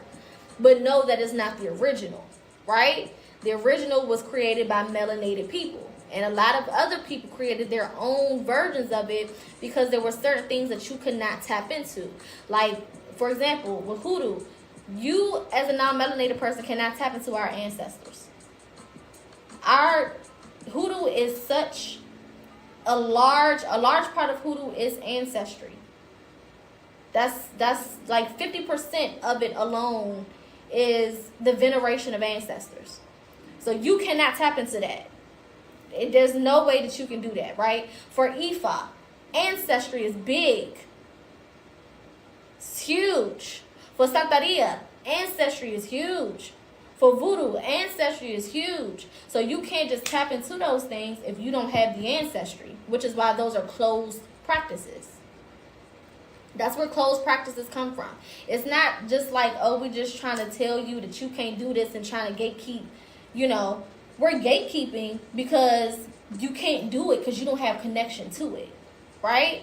So this is why they created Wiccans and why they created paganism and why they created a lot of other spiritual, you know, lower spiritual, you know, practices, so that they were able to partake as much as they could without stepping on the toes of things that are already established, if that makes sense.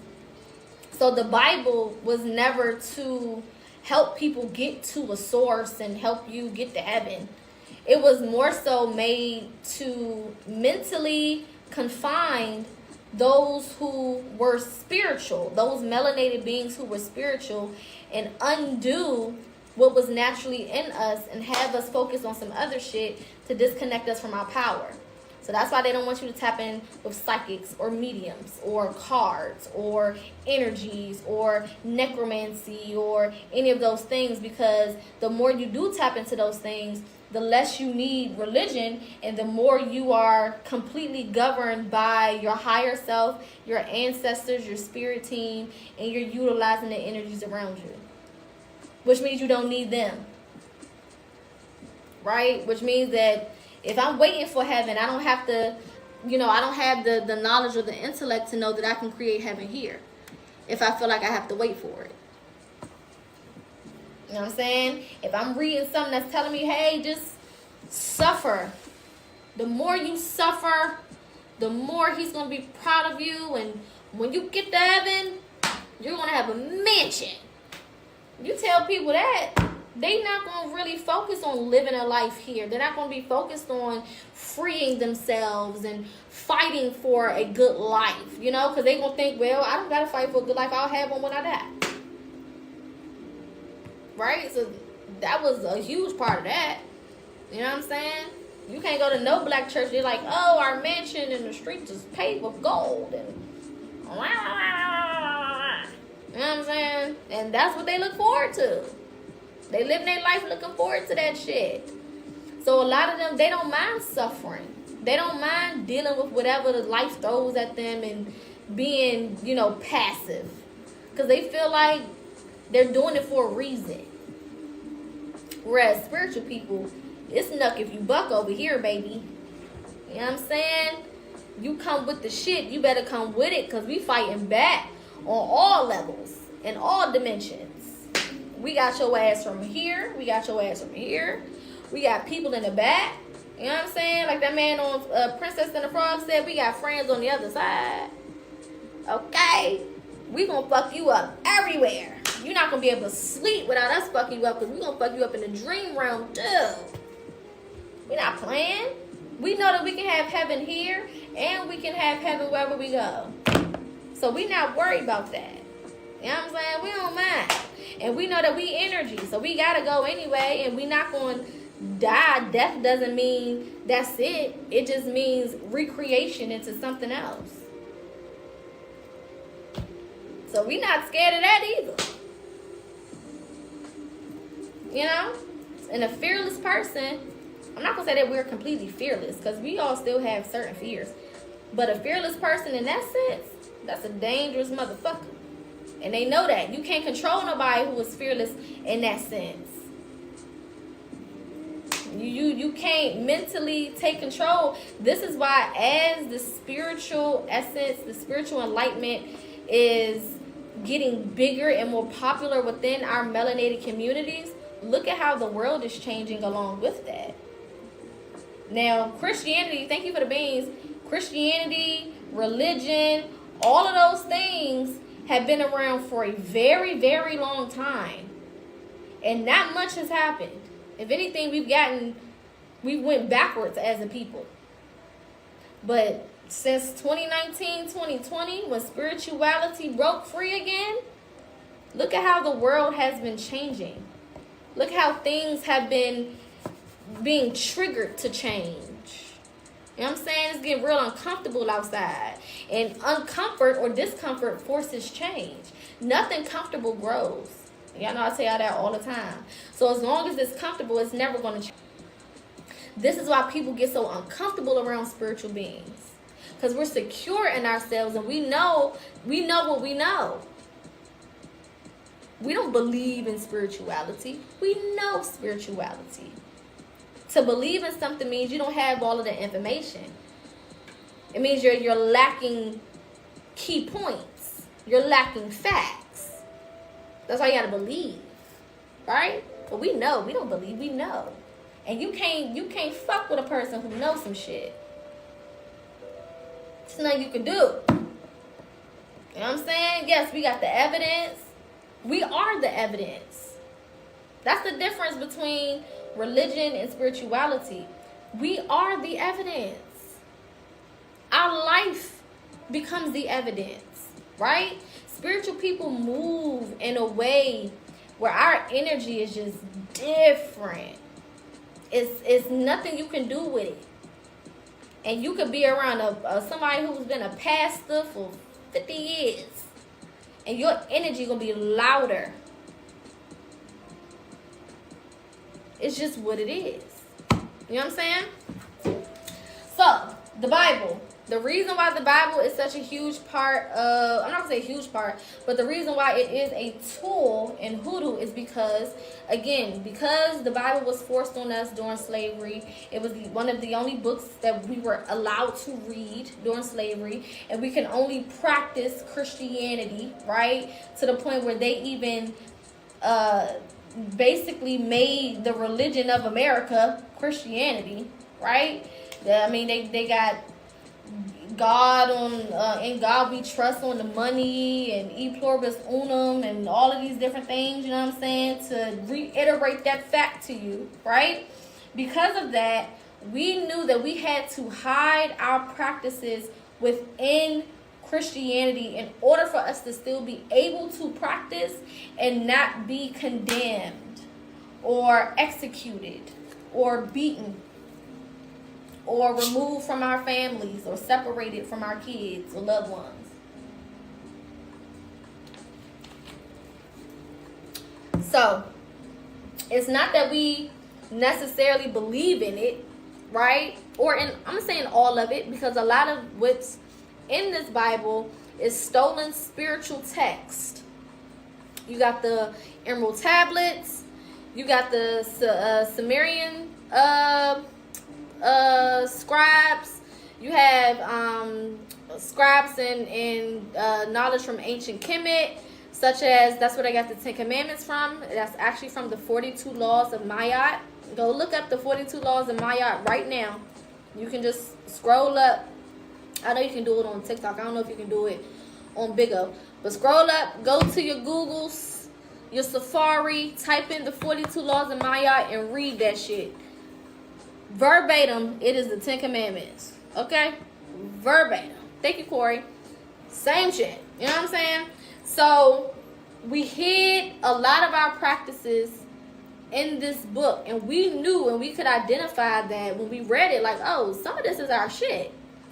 You know what I'm saying? So we can utilize the energy and the properties in these scriptures to add to our magic to do what we need to do. So as we're reciting them, as we're saying certain scriptures, they think that we just reading the Bible and we just being good little slaves. But for real, we casting spells around this house. We doing spell work. Because they knew who we were. A lot of women were unalived or beaten, or, you know, different things happened to them because they were speaking spells and shit was happening to a lot of these people. Remember, it was some of our people that sold us out. Look into the Moors. Okay. Them motherfuckers got to snitching and telling secrets and shit. For whatever the fuck they thought they was gonna get out of it. That's why these niggas got a treaty with America right now. They the only niggas with a treaty. Alright? Look into that shit. But they was going around and telling them motherfuckers our tea. So as we were doing our regular spells and speaking our shit and saying what we were saying, they started catching on. And of course, because of that, they, you know, start finding ways to discipline us for that. This is where dog muzzles came from. It wasn't originally for animals, it was for people. If you go look up a slave muzzle, it has spikes on the inside, so that we could not move our tongue, and they would put those on women so that they could not speak spells. Look the shit up. Google slave muzzles and you will see it. Okay, so I'm not making this shit up. Okay, so because of that, we had to find a better way to hide our practices within what we were permitted to do, and that's where the Bible comes in. Okay, now specifically the book of Psalms. Okay, this is where you get a lot of your protection rituals, as well as governing just overall words of safety, protection, insight, things of that nature. Okay, and then you have Proverbs. Some people use some of the books of Psalms for money, but you need to tap into Proverbs. Proverbs is where you're going to get that bag. You hear me? Especially if you have a business or you want a business. Shit like that. Land. Okay. There's other scriptures that you can use. There's some things in Revelations. There's other scriptures in other places. If you know how to use it, if you know how to manipulate the energy to make it work for you, then you can use any scriptures in the Bible, right? It's just about if you know how to use it, and if you know how to basically extract the properties from that specific book. We also use the Bible because lots of people, when there's multiple people, thank you so much for the beans, when there's multiple people sending energy to something, that thing eventually is going to become energized and become powerful, right? So the reason why the Bible is so powerful is because there's so many people sending energy to this book, believing in this book, making this book come to life, right? Not only that, a lot of, like I said, what's in the Bible is stolen text that was already believed in, that was already a thing, right? So it just adds to the power of the book, right? So this is why a lot of people swear by the Bible, and they swear by the power of the Bible because they think that that solidifies its truth when it comes to what it's saying. When in actuality, again, if you put a lot of energy towards anything, if we all collectively, if the world collectively start believing in grapes being a god or something, we would change the vibration of a grape. That's why they say in the Bible, when two or three are connected on the same thing or on the same page, he would be in the midst, the energy would be in the midst. Okay, that basically means when we all come together collectively and we send our energy to whatever that is, something has to happen, right? So this is why, you know, I don't get mad at people who say, oh, I've seen Jesus come through and do X, Y, and Z. At this point, Jesus would be a deity, because so many people believe in it. So many people's giving it power. So many people, 2 or 3 gathered. Thank you, baby. So many people's giving Jesus power. So many people believing in him.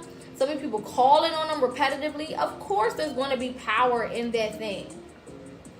So in hoodoo, we also can utilize Jesus as almost as a deity. Some people do. Some people are not religious at all, but they will call on Jesus the same way they will call on Shango, or call on Oshun, or call on Yimiya, or whoever else. Literally. You know what I'm saying? They'll use it the same. And honestly, if Jesus was anything in my mind, he would be a deity. You know, my mother used to always get upset when I would call him a deity, but that's what technically he would be. He would be a deity. I don't see him no different than, you know, Eshu.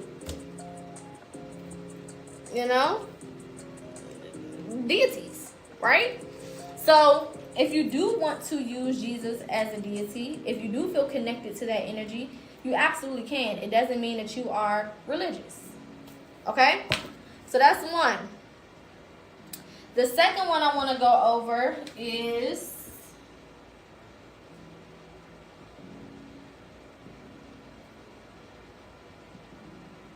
anointing oils.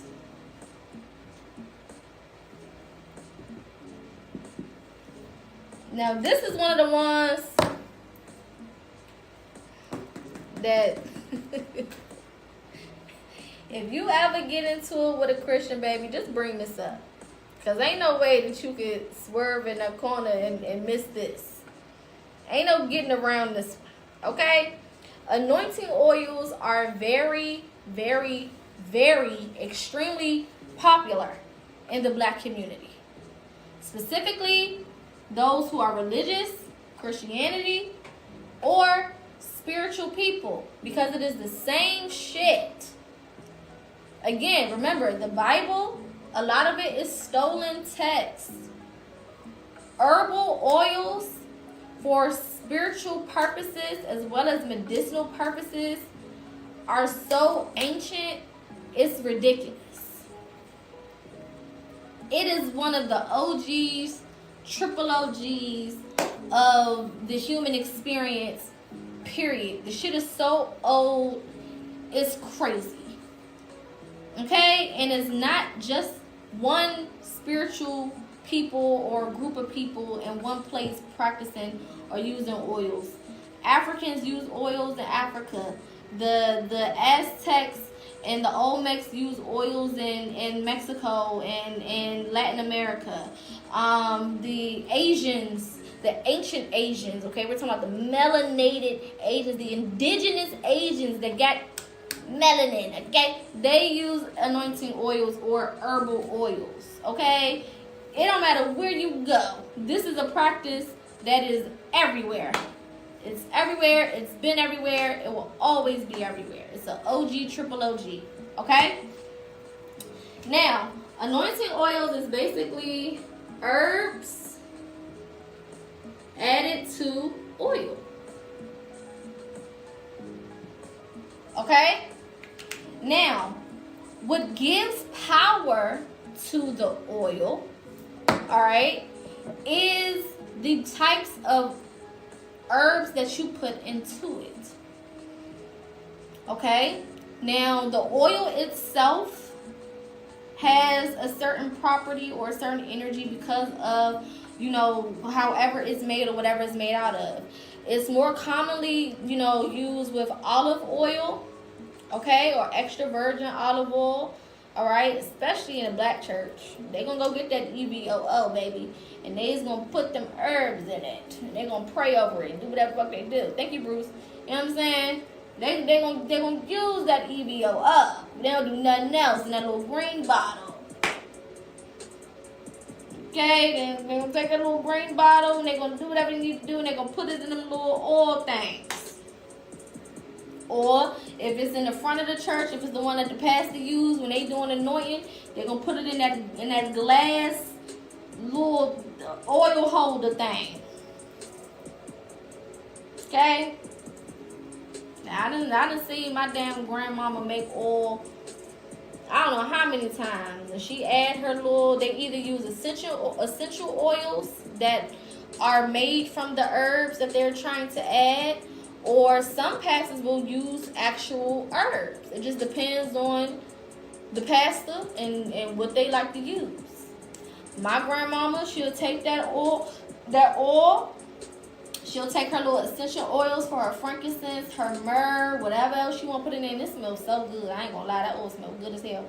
And she'll mix it with that olive oil, and she'll pray over it. Same thing with hoodoo or spirituality. We don't necessarily pray over it, right? Because prayer means that you're communicating with the higher source, for them to do something on your behalf. So we're not necessarily praying, right? But we will either speak into it, we'll invoke the properties of that thing in that oil. You know what I'm saying? We'll give it what we need it to do. We'll activate it, so to speak, right? So that it can do what we need it to do. And we do everything with intention. So I know, I'm using a lot of pastors or, people in church, they use frankincense and myrrh and things of that nature just because those are herbs that were in the Bible, right? So they do it more for the historical significance rather than understanding the actual properties of those things. Versus a spiritual person, we know the properties of whatever herbs we're putting into it. That's why we're adding those specific herbs. So if I'm making a protection oil, I might use peppermint. You know what I'm saying? I might use coffee. I might use what's some other protection herbs? Basil. I might use there's 1,000 comes to my head.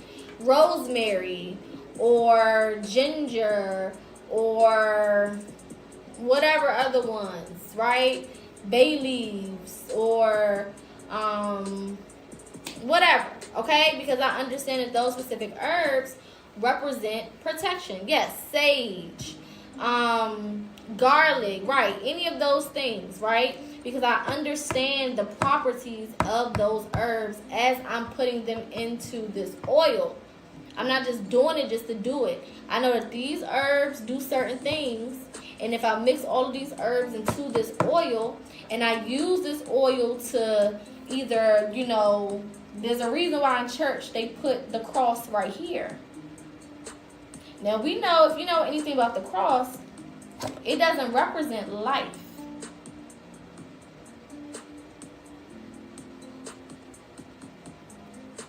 Cross doesn't represent life. It represents death. Now, why would you think, out of all the places they could put it, they put that thing right over your damn third eye chakra?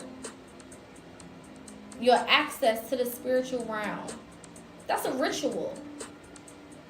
That's a ritual often not paid attention to, that we just grew up doing in church and not really thinking about it. But what they're symbolizing is, I am basically unaliving your connection through your third eye chakra to the spiritual realm. So this is why I say hoodoo or spirituality and Christianity has more commonalities than you think. They may not understand chakras, because a lot of these people are just acting out of tradition. They were taught to do this, so they do it. You know what I'm saying? The pastors before them did it, so they just do it. Nobody explained to them, hey, why are we putting it right here in the middle of your head?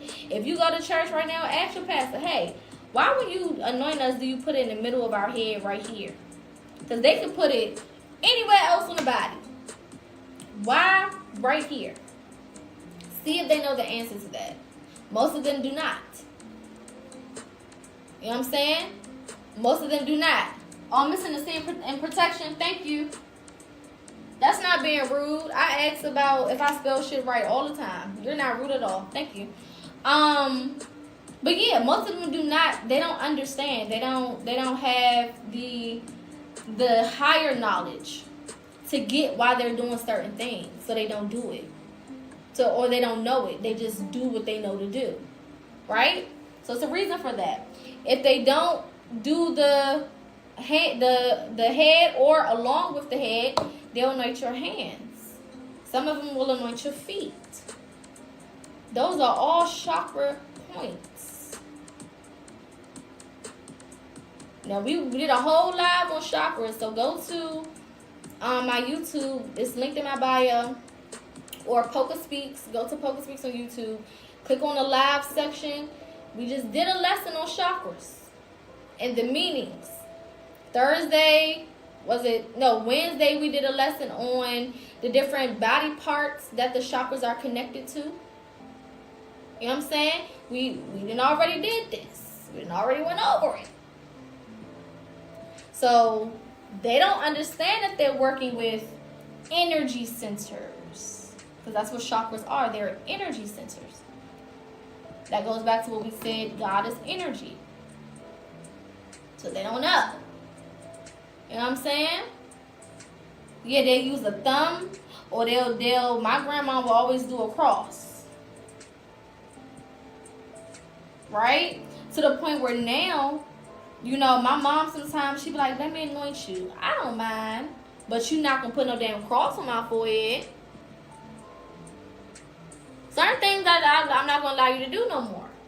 You know what I'm saying? That's not what we're going to do. My mother bought one of my books and put it on her altar at church.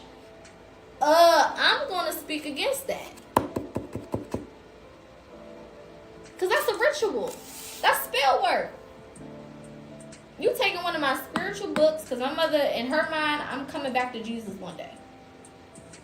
That's just, again, my mom is a pastor, right? So in her head, she's like, oh, my daughter's coming back to the Lord one day. I just know she is. I keep telling her it's never going to happen, right? It's never going to happen, okay? She doesn't want to accept that, all right? So now, you doing spell work against me, and I don't like that. Because why did you buy my spiritual journal and put it on your goddamn altar? No.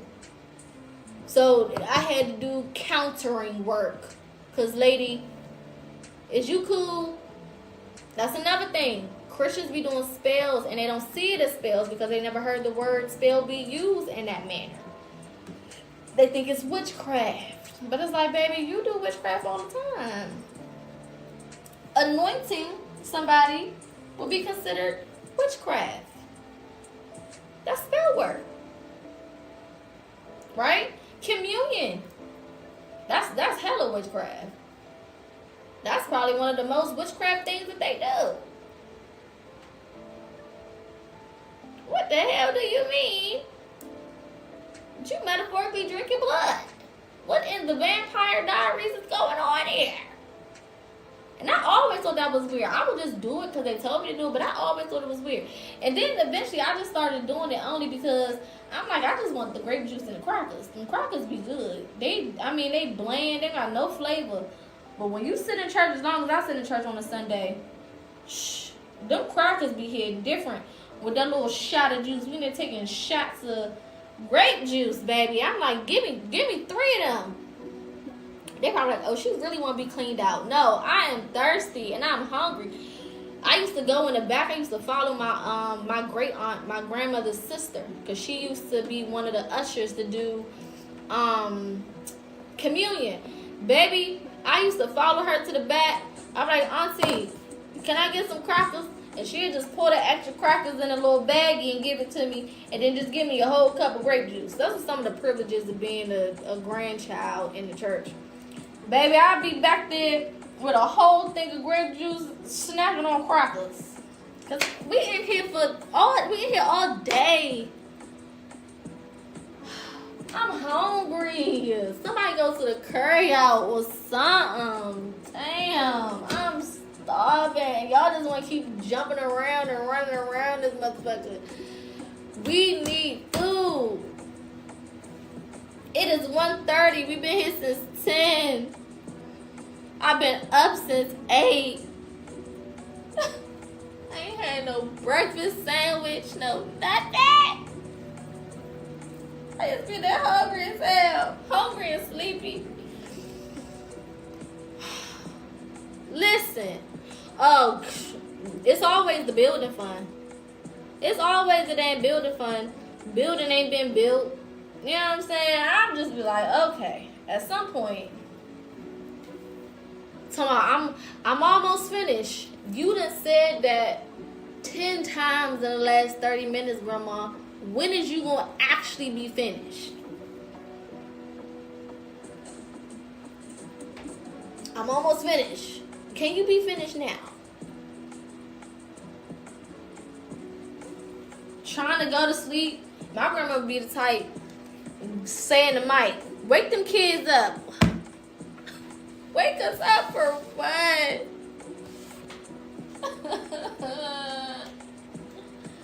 Wake them kids up and bring them to the altar. I want to pray over them. Lady,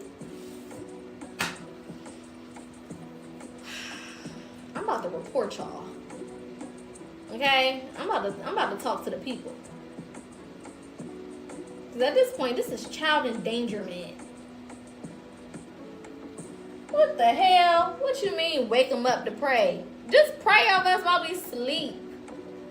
What's the damn difference? Man, I used to be so hot. Then they would feed us. Because I went to church in D.C. I know I'm from D.C. So my grandmama's church was right there off 18th Street in Rhode Island. You know what I'm saying? Northeast. You know what I'm saying? And baby, they'll order curry out. We'll get a whole bunch of chicken wings. We'll get like a whole bunch of shrimp, egg foo young, extra gravy, you know what I'm saying? Chicken wings, gumbo sauce, ketchup, hot sauce, fries, you know what I'm saying? Or my aunt would cook, so we eating spaghetti and rolls and salad, and you know what I'm saying? All this just torch, you know what I'm saying? We just, Then we got a whole nother service. We got to sit for another 2 hours and a half, and y'all talking about some wake up? Wake up what? Wake up what, baby? Listen, I'm so damn sleepy. You could forget it. And I'm talking about even at 20, I was in there, right in the front row to the side, because the way my grandmother's church was, you got the pulpit right here, and then you got a row of chairs right here, a row of chairs right here, you got an aisle, and then you got some chairs right there. I would always sit over here. Okay? Oh, y'all can't see. Oh, wait. I would always sit over here to the side. But I was pretty much in the front. You know what I'm talking about? Baby, I kick my legs out like this and hit one of these.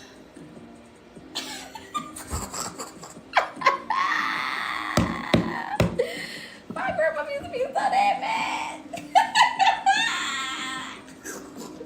Girl, I'm knocked out, girl. I'm asleep. Okay? Shit. Fuck that. I mean, good asleep. Good and sleep. You know when you sleep so good, your motherfucking head do that? That's how sleep I am. Knocked the fuck out. And I guess they learned. They was like, okay, you gonna be your grandmother armor bearer. Which basically means I had to stand up there with her while she preached. So I couldn't go to fuck sleep no more. I said, oh, y'all ain't shit. This actually feels racist. You know what I'm saying? Y'all setting me up. I don't feel no love in here. Start giving me responsibilities and shit. My mother, and you know, black mamas always want to volunteer you for some shit. Oh, she'll do it. Get my daughter. Call my daughter to do it.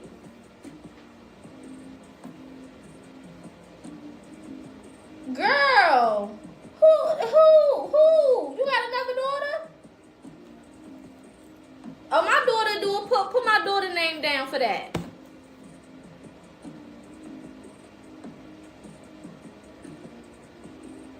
Like, why do you think you could just tell me what to do? You know? Thank you, Bruce. I used to be so mad with her. Girl, why are you telling them I'm to do shit? Damn. And I couldn't say no because it's my grandmother. She all looking at me. I'm like, all right, bro. Babe, I couldn't stand it. I couldn't stand it. I was so happy when I got my first apartment at 19. Baby, I said, who waking up at 8 o'clock? And I was closer to my grandmother's church. I was probably I went from being at my mama's house, which was probably like 30 minutes, 35 minutes, to maybe 15. Shit. I was late as hell every Sunday. And had to sing. Late. I get there when I get there. You know what I'm saying? Fuck it. Alright, so anointed oils, okay? The next one we're going to do, we're going to come over here.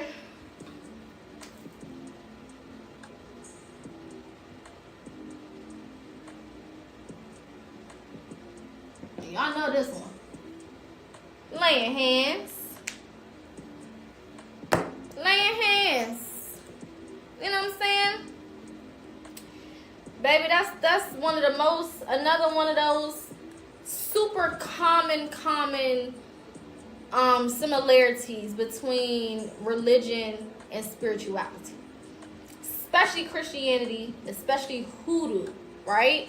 If you know anything about hoodoo practitioners or shamans or root workers or healers, right?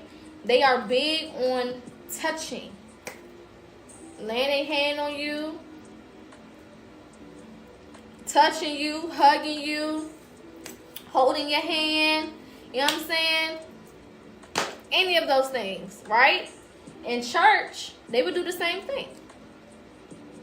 If you had something going on with you on a spiritual level, then they would lay hands, right? Or they call it praying out the demons or praying away the demonic presence, whatever. You know what I'm saying? It's all the same shit. It's literally all the same thing, right? It's just about the removal of negative energy. That's it. They call it demons. We call it negative energy. That's same shit. Right. Casting out demons. It's the same thing. It's just the removal of negative energy. That's all. I love you too. That's it. Same shit. Different terminology. Same thing. That's why I always say most Christians practice hoodoo and they do not know it. It would be different if Christianity came first. Then that means spiritual people would be practicing Christianity and didn't know it. But spirituality came first. That's why we started with that. Spirituality, hoodoo, spiritual practices were here first. So most Christians practice spirituality. They don't even know that they're doing it. Right? So laying hands is basically removing negativity.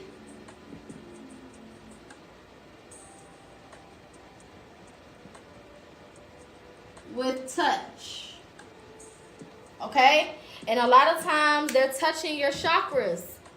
They're going here, right? That's why pastors always grab the top of your damn head and be like pushing your shit back. Okay? I used to hate that. My grandmother, she'd touch the top of your head, but she wasn't aggressive. You know what I'm saying? She'd just, lay and, But them some of the male pastors, they smacking your shit around. I was like, hey, fuck off my damn head. Trying to push you down on the floor and shit. I'm not falling out. I couldn't stand no motherfucker trying to make you fall out. I hated that. They trying to knock you off balance, baby. I be standing up there strong, like feet locked. You're not getting me. What's wrong with you? How you gonna try to make me fall out? Is you crazy? Hell no, I couldn't stand that shit. They used to get on my fucking nerves. You're not knocking me down. Shit. Oh, baby, yeah, they gonna put that white sheet over you. But, again, even that was symbolic. Why a white sheet?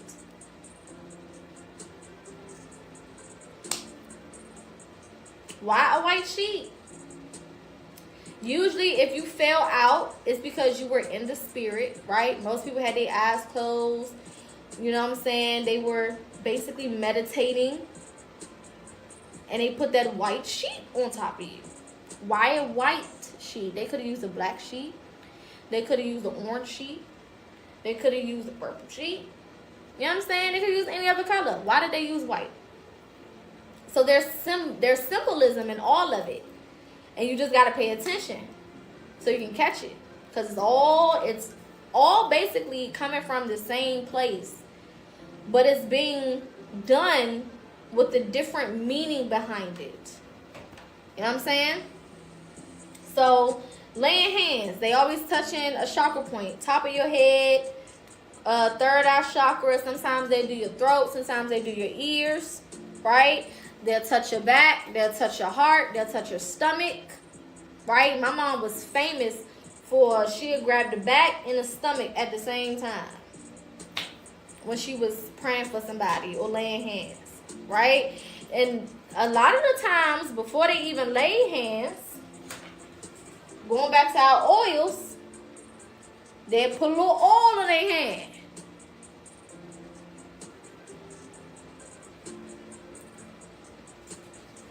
They put a little oil in their hand, or both hands, and then they'll go do what they do. Why did they do that? For protection. Number one, protection of themselves. Because they understand, and my grandma would say, them demons will jump. That means negativity, the energy, will leave that person, and it can jump onto you if you're not protected. So they'll put it on their hands, number one, to protect themselves. And then also to help cast whatever energy out of you, or to help them accomplish whatever they're trying to accomplish by laying hands. Same shit that we do with spiritual people. Same things. If we make protection oil, we're going to put that protection oil on our hands. We're going to put it on our third eye. I always like to get behind my ears, because you do have chakra points in your ears. I always used to do my neck or my throat, especially if I had to sing. You know what I'm saying? Or even if I have to, now at this point, if I have to speak, because I don't be singing like that like I used to in church. So if I got to speak or something, I'll do that, right? You hit your energy points right here, right? Some people do their belly or their sacral chakra, solar plexus, heart chakra, right? The back, root chakra. You know what I'm saying? So we do the same things. We just understand why we're putting it in those places versus a Christian or a religious person who is just doing it because of tradition, what they've seen, how they've seen it done before, so on and so forth. Okay? So this would be like Reiki. Right? Reiki is using your hands to manipulate energies or to move energies out of the body. Same shit. Right? All of and I've seen entities leave people's bodies in church. This is why I say a lot of them are hoodoo practitioners. Right? Because I've seen this shit with my own eyes. I've seen motherfuckers' faces change. And I've seen some shit in church. Okay? So I will never diminish the power that some of these people do have, or the power that some of these pastors have when it comes to the removal of entities or negative energy. I will never diminish that. I will never overlook it. I will never try to act like it ain't that. Now, most pastors don't have that power. You know what I'm saying? They just don't, because a lot of them are not in it for those reasons. A lot of them don't really truly have the heart or the gift to heal. A lot of them just trying to get, you know, a couple checks from the government and be tax-free and get a little coin and have their ego boosted. That's just fucking facts. So, they don't be having a lot of them don't got no damn power. Just gonna say that part.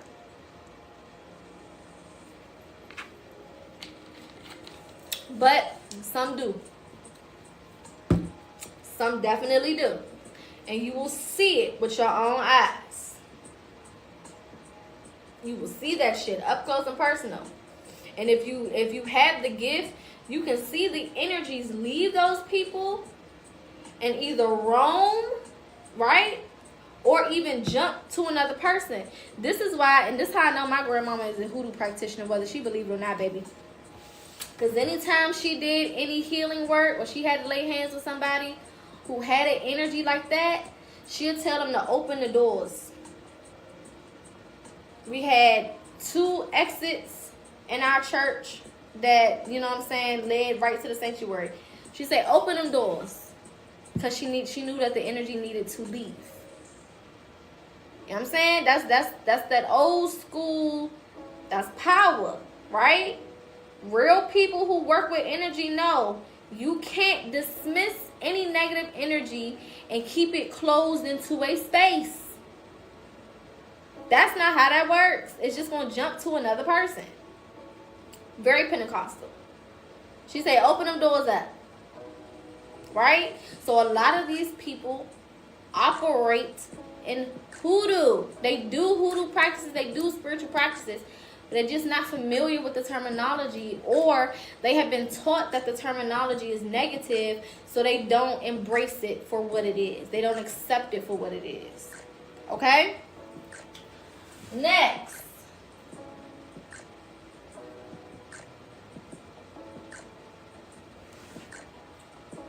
Shouting.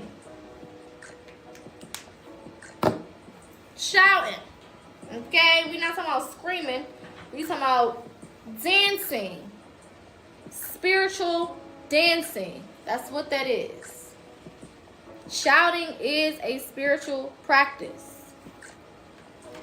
Baby, listen. Even with leaving the church, I probably shouted more in my house doing spiritual practices than I did in church. No bullshit. Because it is a spiritual dance, right? If you know anything about Native Americans or American indigenous people, Black Americans, okay, it's the same thing. They had something called the rain dance, right? Which was basically a lot of stomping movements, right? A lot of jumping movements. Definitely in the South. Most of our people came from the South, you know what I'm saying? My grandparents were all born and raised in North Carolina or South Carolina. And then their parents were in like Georgia, Florida, you know, places like that. You know, all that. You know what I'm saying? No, I'm not Christian. But shouting, right? It's nothing more than, yes, it releases the negative energy, and it also is basically energy being expressed throughout the entire body. Just like how you would if you were dancing. You know what I'm saying? Like if you were dancing and you felt the music, you know what I'm saying? You would move your body. Right? Same shit, just a different type of environment. Right? Just a different sentiment. Right? For example, if we was hitting that Soulja Boy and the music was loud and we had been drinking a little bit, we gonna hit that bitch extra hard. Hey, we gonna do it extra hard with a whole bunch of sauce and seasoning on it, simply because of the fact that we're in a space that is promoting that type of energy, right? But when you are in a more, it's hot in here, that heat fucking me up. When you're in a more spiritual space and the music is less, less sensual, right, and more spiritual, then that same enthusiasm and energy will come in a different way, and it will turn into shouting.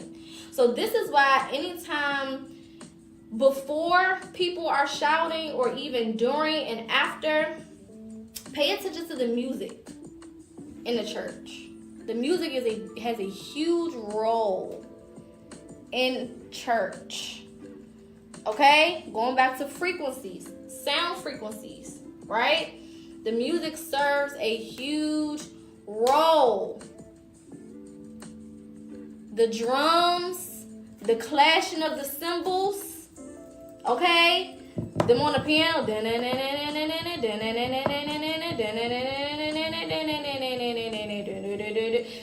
That's frequency. It's invoking something in you, right? This is why back in the tribal days we had drums, right? This is why black people,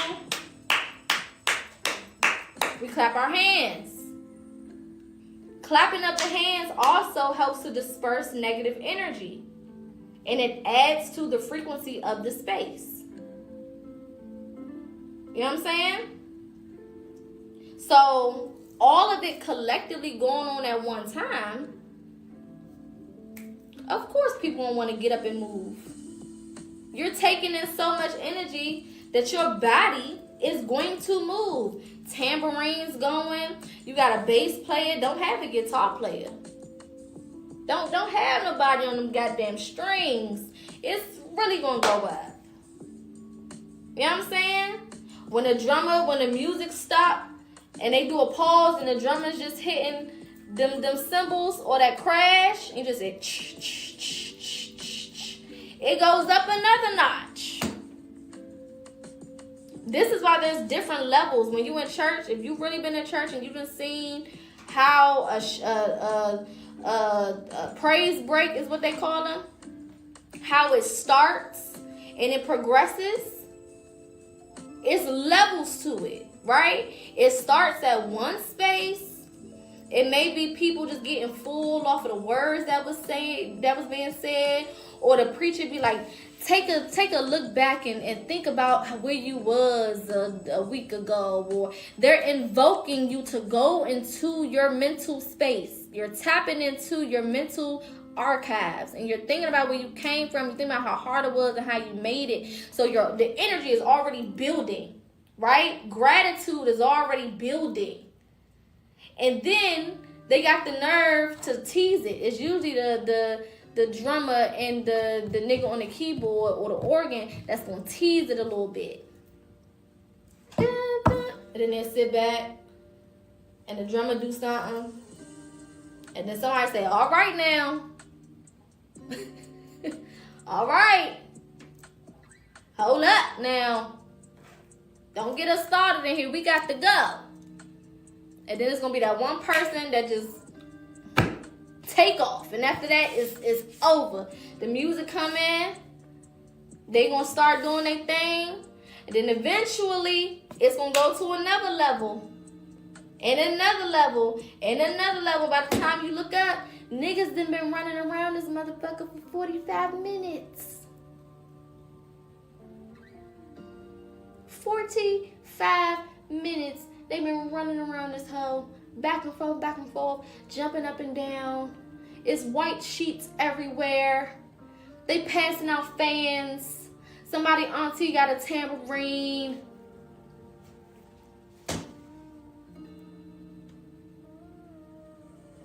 You know what I'm saying? It's a whole thing. That's why them naps after church, oh my God. If you had a day where you can just go home after service, baby, you sleep so good. We get home probably about 2, 3. Baby, I don't wake up till about 9, 10 o'clock. Your mama stop you, get you a little McDonald's sandwich or something. Baby, you sleep so goddamn good. That Sunday night, you wake up and don't know where you at. It be one of them damn naps where you You wake up like, what the fuck time is it? I don't even know. You confused. You know what I mean? You don't know what the fuck is going on. You just, what the fuck? How long I been asleep? Because it's when you are that engulfed in energy, the body has to rest. The soul don't need rest, but the body has to rest, right? So that's why you sleep for so long. That's why you almost crash. You know what I'm saying? It's almost like a crash, so to speak, after you've had that type of encounter. Even for the musicians. It's not just the people that was running around jumping and shit. The musicians are going to bed too. Everybody going to sleep. The pastor, the musicians, the ushers, anybody who was in that room who was a part of that energy, they're going to sleep. Naps are being had. There's no way at this age, if I was still going to church, I could go to church and then go to somebody's brunch or something. Child, anybody who do that, you are a different breed. Because I'm going straight to that bed. Fuck a pancake and a French toast and a mimosa. Give me a pillow, the AC and the fan on high. And if it's the right temperature outside, open that window up too. Just a little bit, crack it. Because I like to hear outside and I like fresh air.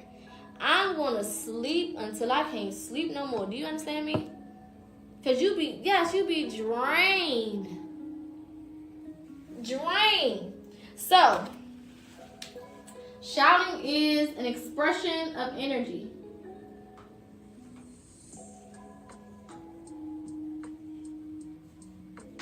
That's it. So, one thing that my mom used to always ask me is like, you spiritual, so how do you explain shouting in church? I'm like, I have to explain it to her. Like, it's a buildup of energy. You feel good. You in the moment. The music is musicking. You know what I'm saying? And it just all go together. They don't understand that. Because they think that all of these things can only happen to you through the connection of their source. They don't see how you can take from these things a spiritual perspective. They don't see the connection. Because they've only been taught to look at it from one perspective. Right? Yes, the Holy Spirit is energy. It absolutely is. And when you have a connection of people all on the same page, that energy is going to be heightened. It's going to be heightened. That's why everybody can feel it. That's why everybody is feeling the same things. And you know what I'm saying? The energy is heightened. It's going to be. Okay? Next thing. I'm going to write it down here.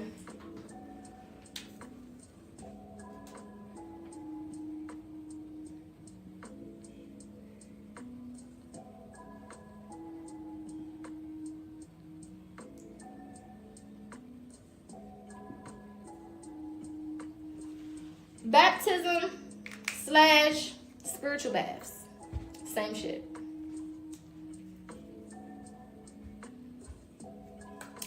Same thing. Same exact thing. The only difference is with baptisms, they don't usually use herbs. With baptisms, they don't usually use herbs. It's usually not, the water is usually not herbal. Unless they use like an actual ocean or something. Then the properties will be in the water itself. Right? But it's the same thing. It's the same thing. It is the removal of negative energy through water. That's all that it is. Okay? Now, again, in the spiritual community, we would, add herbs to this bath in order to, charge it with the properties that we need to make it effective. With baptism, they use words, right? So usually when you get baptized, they're saying a script from a passage that they got in the Bible. Same shit, different methods. Okay? So this would be the removal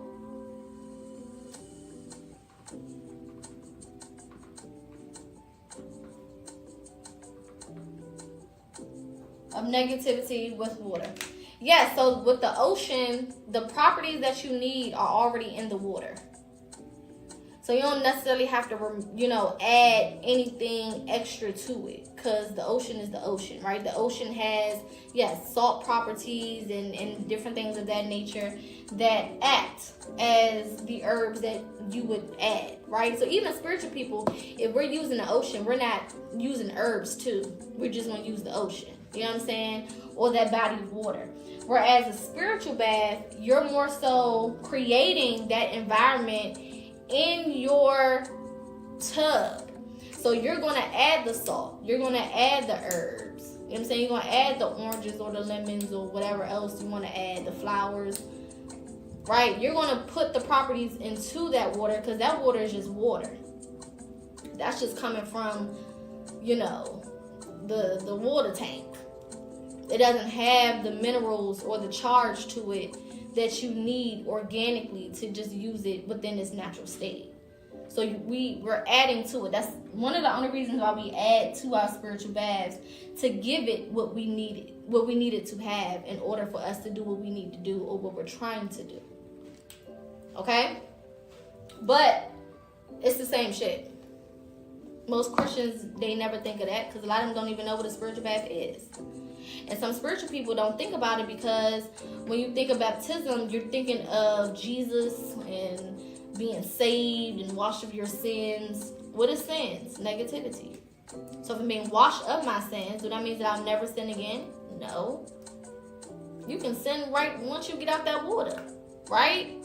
But it is to say that this is going to help cleanse you of past transgressions and whatever the fuck else. Okay? Same thing as a damn spiritual bath. Removing negative energy. Okay? Same thing. Different words. Different ideologies behind it. Same thing. Okay? The last one we're going to do, and I'm going to fit it over here, is deities. Did I spell that right? Somebody spell check that for me.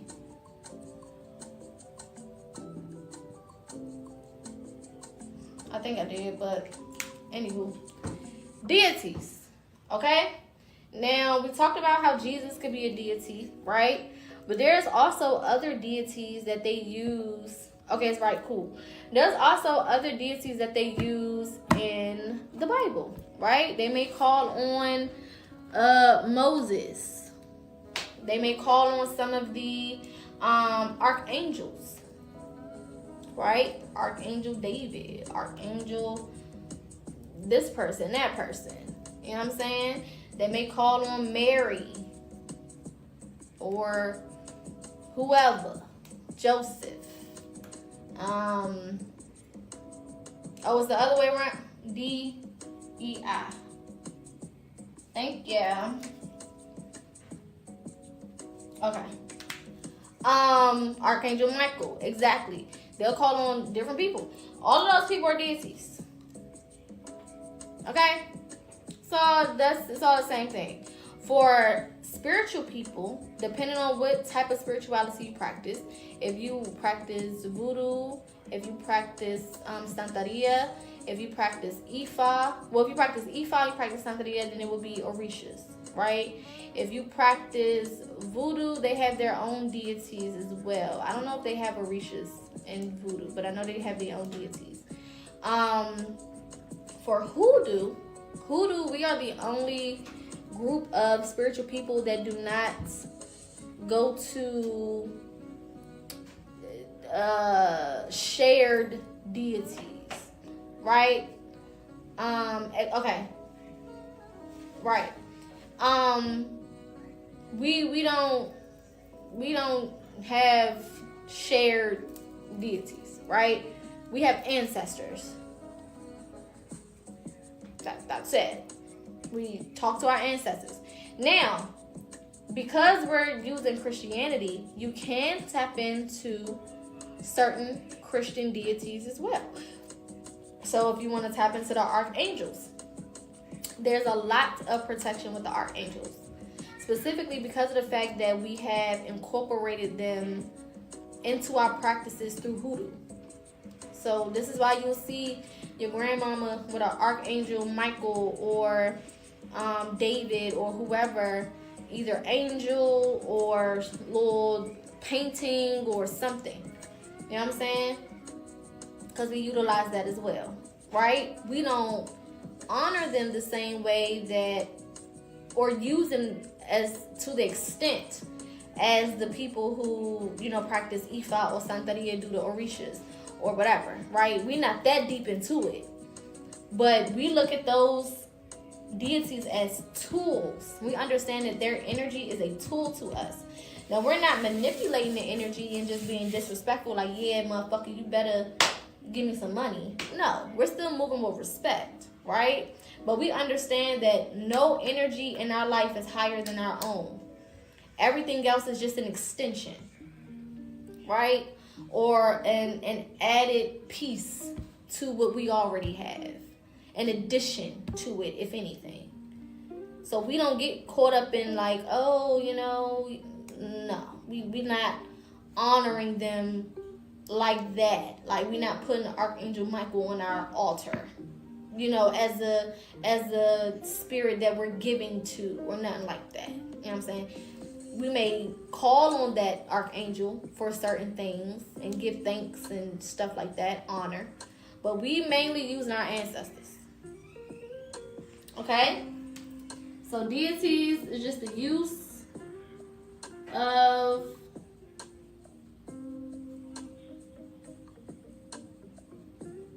other spirits. That's it. It's a tool. Okay?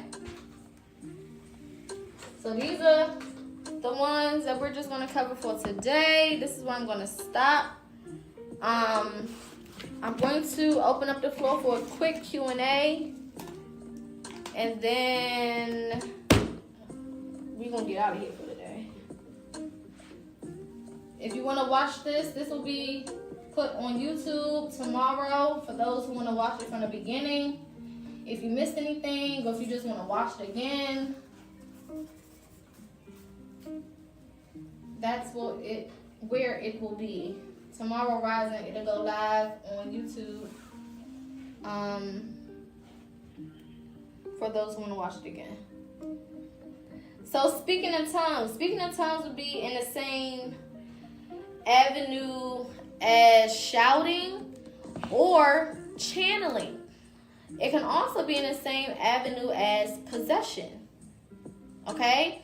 Because in spiritual practices, especially Ifa, Voodoo, Santeria, they have a lot of traditional ceremonies where they purposely want to be possessed by those spirits. And through the possession, those spirits will talk and communicate through them. So it's definitely, it would definitely go hand in hand with that more than anything. For sure.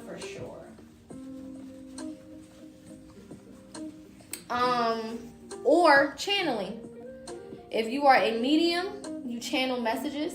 Sometimes mediums can speak another language depending on what they're channeling. Like if a medium is channeling a spirit that is Hispanic, then that spirit may communicate to them in Spanish. And they may translate that exact thing in that exact language. You know what I'm saying? So I do think, speaking in tongues does have relevance, and there are some definitely some real components to it. However, that's more of a gift, right? I don't think that just anybody can do it, which is why when you hear it, it sounds so generic from a lot of people, especially if you done sat in church as long as I done sat in church. There's not too many original tongues. You know, everybody's kind of repeating the same shit. And according to the Bible, right, tongues is you supposedly getting messages in Hebrew and speaking them, right? So why all y'all getting the same message? What the fuck? Everybody's saying the same shit. That shit don't be making no sense to me. How y'all all getting the same downloads and messages and no. But you get them people that will randomly say some shit you ain't never heard of before. And you be like, oh, you real. You tapped in. It's rare, but it does happen. You will get those people who are a little bit more tapped in than others. So, yeah. Depending on what you are connecting with energies or source or frequencies you're connecting with, will usually determine the language that you're speaking. And for real, people who truly talk in tongues are supposed to be able to translate it. According to the Bible. This is not Poca coming up with shit. You know what I'm saying? According to the Bible, you're supposed to be able to translate it. Most of the people don't even know what the fuck they're saying because they're saying a whole bunch of bullshit. So, I did a live on spiritual gifts. It's on my YouTube. What lit? This is from one of my good friends' collection. It's called Jazz Mask. You can go to Jazz Mask Cosmetics on Instagram and shoot her a DM. I don't know if her website is still up, but shoot her a DM and let her know. This color is wine.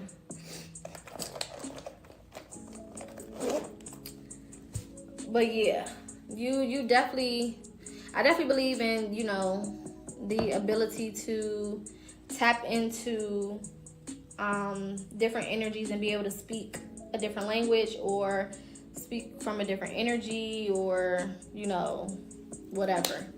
But it's a gift, you know what I'm saying? Just like everybody can't read tarot, just like everybody is not an empath. Everybody isn't clairvoyant or clairsentient or any of the other clairs. Everybody isn't a healer or a shaman or a root worker or, you know what I'm saying? Everybody doesn't possess the same gifts. So I feel like that's a gift.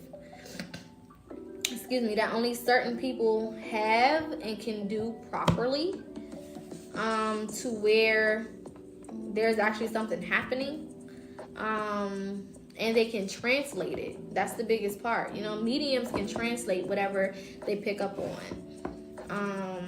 So I feel the same way. You know what I'm saying? If you can't translate it to me, you faking. And I love my mama to death, but I done heard my mama say the same tongues for a very long point in my life. I love her down. But a lot of it is muscle memory. You know what I'm saying? It's this one lady that went to my grandmother's church when I was younger, and then she moved to a different church, and she comes back to my grandmother's church sometimes. And baby, she done had the same tongue since I was like 5. No cap. I mean the same shit. And it's so wow. She be like, oh, I used to get in so much trouble in church. She be like, Shandala, bundala, undala, shandala, something. It's always a undula, bundula, lundula. It's always that. And I'm like, girl, what does that mean? What are you saying? Translate shundula bundula. You lie. You know what I'm saying? Like, I'm trying to tell y'all. She was just at my grandmother's church when I went to the little anniversary thing. I wish I could have recorded it. Baby, she was saying that shit since I was 5, 6, 7 years old. And that shit is crazy. I'm like, you lying. It's been damn near 30 years. Because Poca will be 30 next year. And baby, why are you still saying that shit exactly the same? God didn't give you no new tongues. No new words. No new messages. Nothing. Just okay. Sure. Not le. Girl, we had this one lady. I think her name was Mother Dot. I think that was her name. And she used to just move her lip and be like, just do that all day. Girl, if you don't shut the fuck up.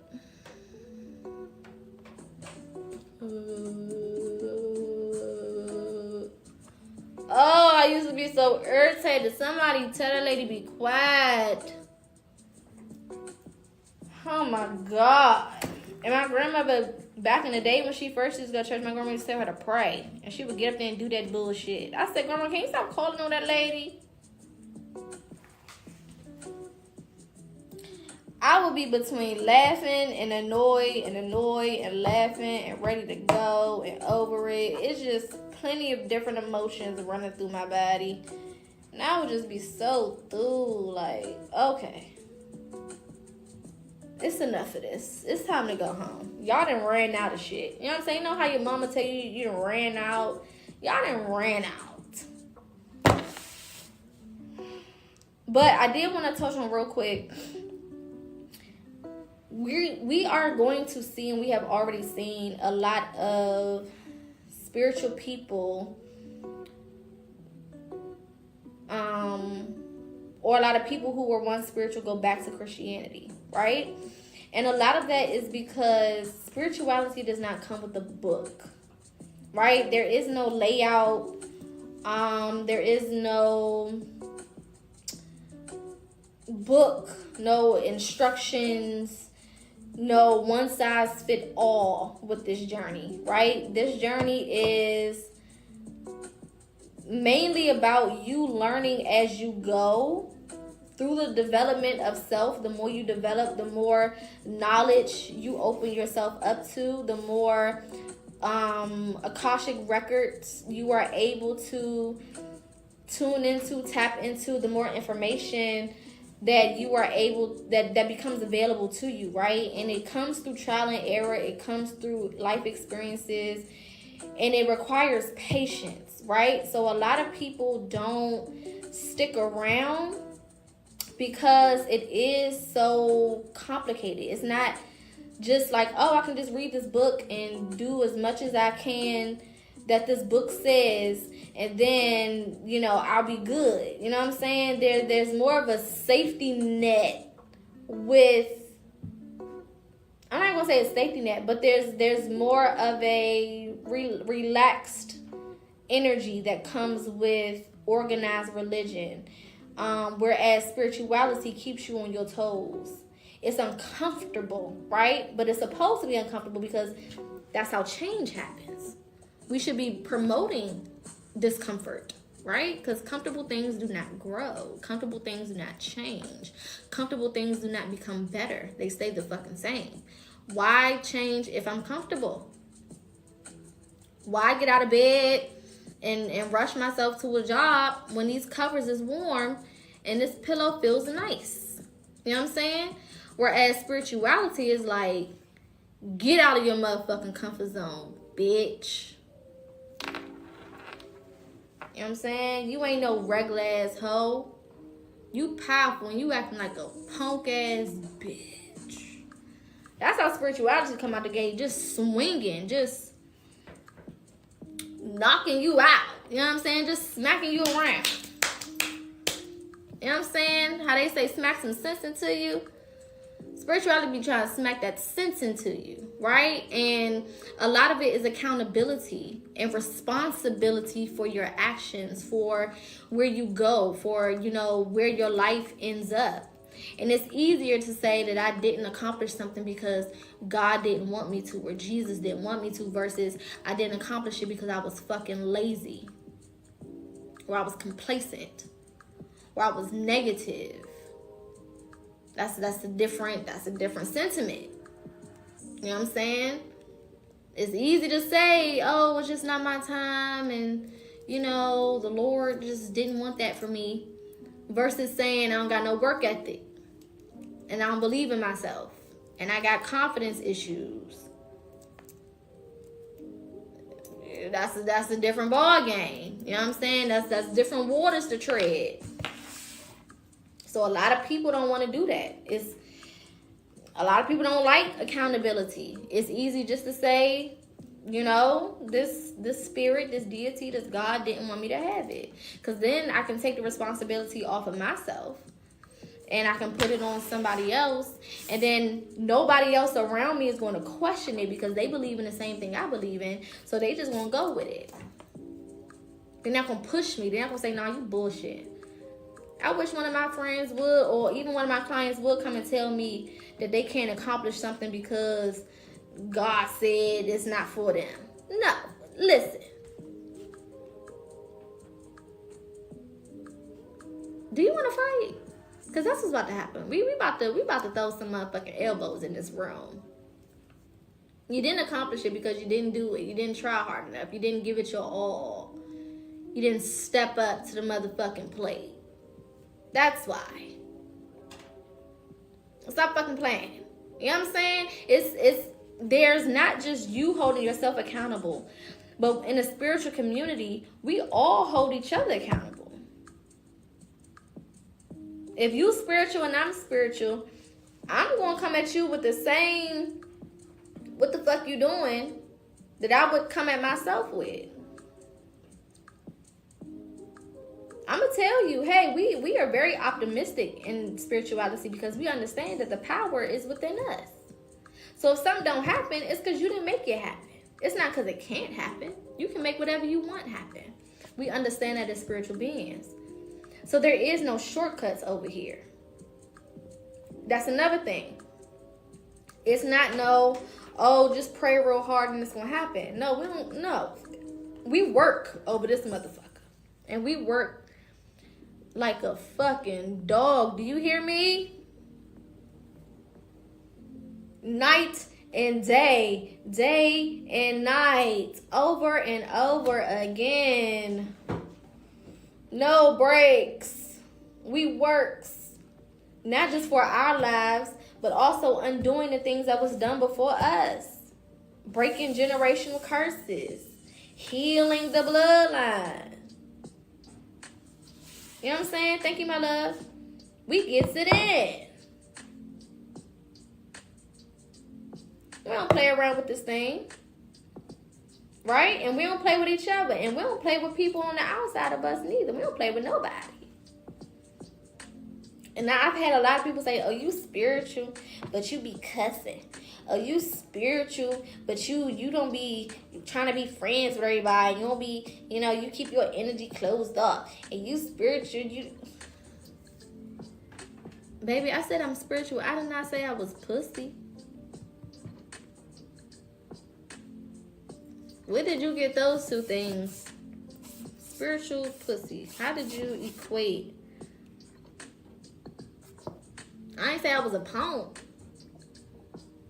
I said I was spiritual. I ain't say you could take advantage of me. I ain't say you could talk to me any type of way. I ain't say that I wasn't going to defend myself. I said I was spiritual. right? And I always say spirituality is a lifestyle that changes your response to life. You know what I'm saying? The way that we respond is what demonstrates our spiritual mentality, our spiritual practices. Spiritual people don't respond like regular people. They don't respond the same. You know what I'm saying? We understand that there's a time and a place. You know what I'm saying? We understand that some things deserve a response and some things don't. We understand that some things I can just go over here and pick up a couple herbs and do what I need to do. And some things I don't got to pick up a finger. Because my spirit team got it already. We know that we don't have to, we don't got to engage with everything. But it don't mean that when we need to that we won't. Because sometimes we do have the permission to beat your ass. Oh, baby, we are chaos beings. Don't ever get it fucked up. We chaos beings first. Don't think that sometimes I won't get permission to lay that ass down. And not on no fucking pillow neither. Thank you for the gift, my love. You know what I'm talking about? Don't never think it's sweet over here. Because sometimes examples will be made. That's one thing they don't understand. Oh, I will get permission to make an example out of that ass. Whether I gotta raise my hand or light my candle. Tread lightly. But real spiritual people don't just be out here doing work on people and run into things like that. You know what I'm saying? You can always tell who the little baby witches are, who the people are who are still missing the shadow work piece. This is why I taught y'all when we tapped into spell work. Shadow work comes first. Because you got to be working from a healed place. You can't be going out here picking up all of these damn tools and using your magic from a negative space or from negative intentions. Because you will get fucked up. Don't never think that it can't be you. And I done seen so many little baby witches post they little shit. Oh, the bitch had me fucked up. And then they so dumb because they take a picture of the spell. First of all, anybody taking a picture of a spell, baby, that's baby food. You just showed me exactly where to send my energy at. You don't take no fucking picture of no damn spell, you idiot. That's goofy as hell. What the fuck? And he posted on the internet. So not only can I see it, but the world can see it. Spell work is done in private. You know what I'm saying? Don't nobody know about that shit other than you. The fuck is you making a damn announcement for? And telling the world? You don't even show nobody your altar. I've seen people take pictures of their ancestor altar. And I'm like, what the fuck is going on? This is why I do these lessons. And some people be like, oh, you're not supposed to teach hoodoo because it's a closed practice. You're not supposed to teach this. Baby, I'm teaching to the people who need it. Now, if somebody who don't got the ancestry try to tap into this shit, they gonna get fucked up anyway. That's not my concern. But people need this information because what the fuck are you doing? What are you doing? That's why my biggest motto is shadow work. Start healing. And we know shadow work is an extensive process and it's long term, right? You're never going to be done healing the shadow. The shadow always has parts of it that needs to be transformed. Okay? It could be things you already worked on, but now it's time to upgrade it to the next level. That's still shadow work, right? So you're never done with that process. However, you gotta start. You gotta get comfortable in doing shadow work. When I mean comfortable, I don't mean that you are comfortable. I just mean that you're familiar with the process. You got to get familiar with the process first before you try to do any spell work. So that when you do spell work, you'll know, okay, this is me doing it because there's a reason, and this is not me doing it because of my ego or because my feelings are hurt. Thanks for the beans. If I did spells on all the people that hurt my feelings, or all the people that was mean to me, or who talked about me, or who treated me bad, it would be nobody left in the world but maybe like 5 or 6 people. So we don't do that, because that don't make sense. You would be doing spells all day, every day. There's strangers who gonna mug at you. What, you gonna go pull one of their hairs out and put it on the altar? What the fuck? You have to know when to let certain shit go. And when you really protect it, you rarely have to lift your fingers. That's what I bet. That's why I teach y'all ancestry. Hoodoo is 50% ancestry, 50% energetic tools. When you locked in with that, when them ancestors and your spirit team, you don't have to lift a finger. I haven't had to do a spell on nobody. I think my whole spiritual journey, I've had to do a spell on one person. And that was because I could have done it or I didn't have to. My spirit team gave me a choice. And they took some money from me. So it was up. You know what I'm saying? I don't even play like that. And this was back in 2020, 2021. I haven't had to do no damn spell on no damn body. I just let my spirit team handle it. I'm not lifting no fucking fingers for no bitch. Or no nigga neither. Because I tell everybody, you do me wrong, you guaranteed to get fucked up in some type of way, shape, or form. So, it's your choice. The warning comes before destruction. So, you can do whatever you want to do. You can lie, you can cheat, you can try to manipulate. You can do whatever you want to do. It's going to come back to you 100-fold anyway. Whatever you do to me is already done to you. That's what that lady said. Whoopi Goldberg said in Color Purple. It's been done to you, boo. Yes, I did a class. I think I did a brief class on tapping in with ancestors, but I'll make that Wednesday's lesson. We'll go all the way into Ancestor Veneration Wednesday. Because I was just looking. I had to send somebody a video on ancestors this week, and I thought that I did an in-depth one, but I may have just mentioned it. So we'll do an in-depth lesson on ancestors on Wednesday. That'll be our lesson for Wednesday. Lessons are every Monday and Wednesday. You're welcome. My YouTube is PocaSPEAKS. PocaSPEAKS on YouTube. For all of the lessons, they'll be under the live tab. So just click the live tab. I'm gonna probably make a playlist for it today, so it'll all be under one playlist on YouTube. But yes, under the live tab. How much are your classes? So these lessons are free. I don't charge for these because I do them live. However, I do one-on-one mentorships. I do one-on-one consultations. I do one-on-one counseling sessions. All of those are on my website. I'll mention you in with the link. On TikTok, my website is linked in my bio, so you can go there and book.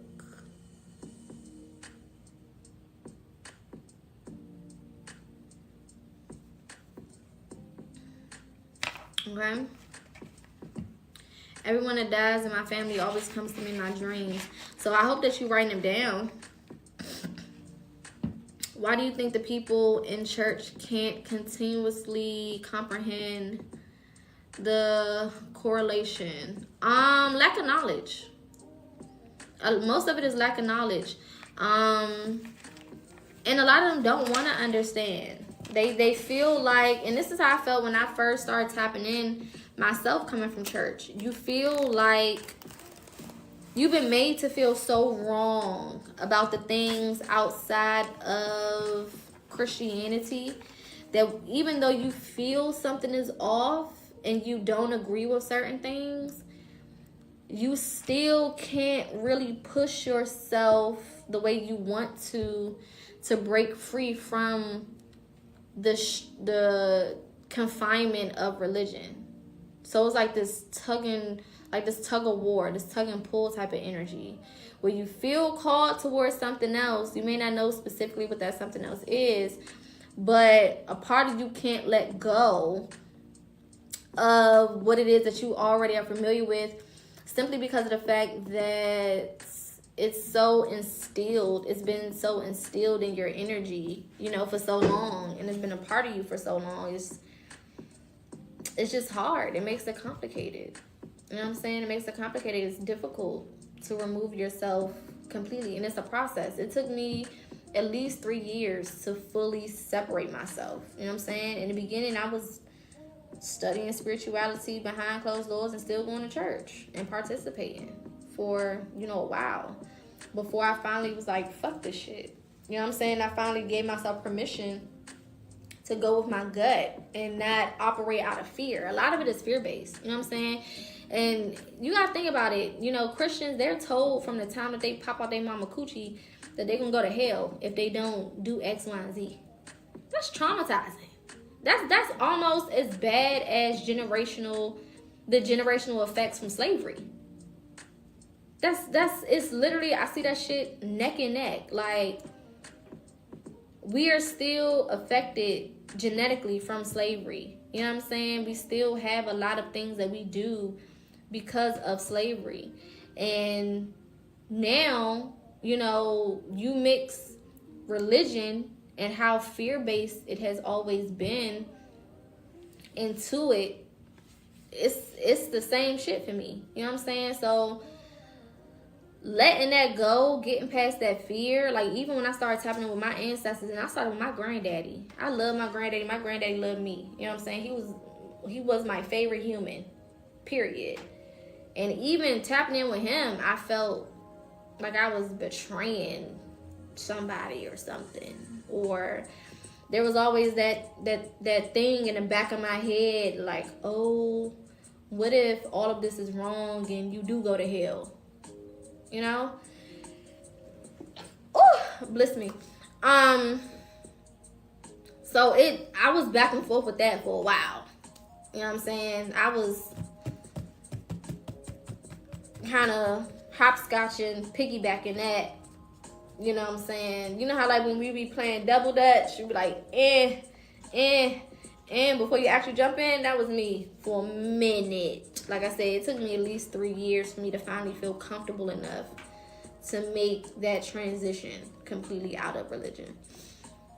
When you say tap in, what do you mean? So when I say tap in, I basically mean going inward. So a lot of the times, most of the times, we're taught to look outward, to outsource to people, outsource to a deity, a god. It don't sound dumb. There's no dumb questions here. Outsource to a deity, a god, whatever, right?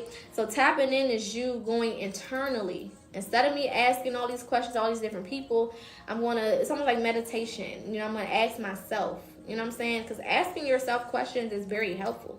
Because only you know the answers anyway. So why the fuck is you asking other people? So asking yourself questions, building a relationship with yourself, dating yourself. Most people have never dated themselves, and this is why you're so confused and you're so all over the place, and you're so jumbled in the mind. Date yourself, take yourself out, do things for yourself, love on yourself. You know what I'm saying? Communicate with yourself. The same way, if you think about it like this, and this is what helped me tap in, right? I would think of it like, if I was building a relationship with somebody who I plan to spend the rest of my life with, what are certain things that I would do with that person? Whatever those answers were, I would do it with myself. You know what I'm saying? So it would be, okay, one of those things is I would have deep conversations with that person. So I'm going to have deeper conversations with myself. I would take that person out and, love on them out loud. Okay, so I'm going to take myself out and I'm going to love on myself out loud. You know what I'm saying? I would ask them about their past or about their childhood. Okay, so I'm going to ask myself about my past and my childhood. Whatever you would do, thank you for the gift, with another person that you were trying to get deeper into connection with, start to do those things for yourself. And watch how your life changes. And it won't take a long time to change. Right? Because once energy starts moving in a different way, it's going to immediately cause a different effect. Cause and effect. If the cause remains the same, the effect remains the same. If the cause changes, the effect has to change immediately. Right? So if I turn the water on, it's going to forever be on. When I turn it off, it's going to instantly go off. So the things that you see is insignificant, right? The little small changes. This is why I say celebrate every step of your journey. Because there may be like little small changes like, oh, you know, I don't have an attitude all the time no more. You're already generating new outcomes because of that small change that you've made.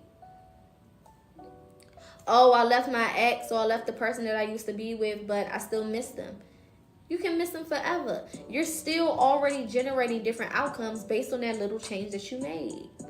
So don't look at anything as small. Like I don't agree with that, because I feel like the bigger you see it and the more you celebrate it, the more energized and the more confident and the more happy and excited you will be to continue on that process and make even more changes and grow even more and become an even more better version of yourself. You know what I'm saying? But when you are waiting for those quote unquote big moments and you only celebrate yourself for those quote unquote big moments, then that's the difference between celebrating once or twice a year versus every week.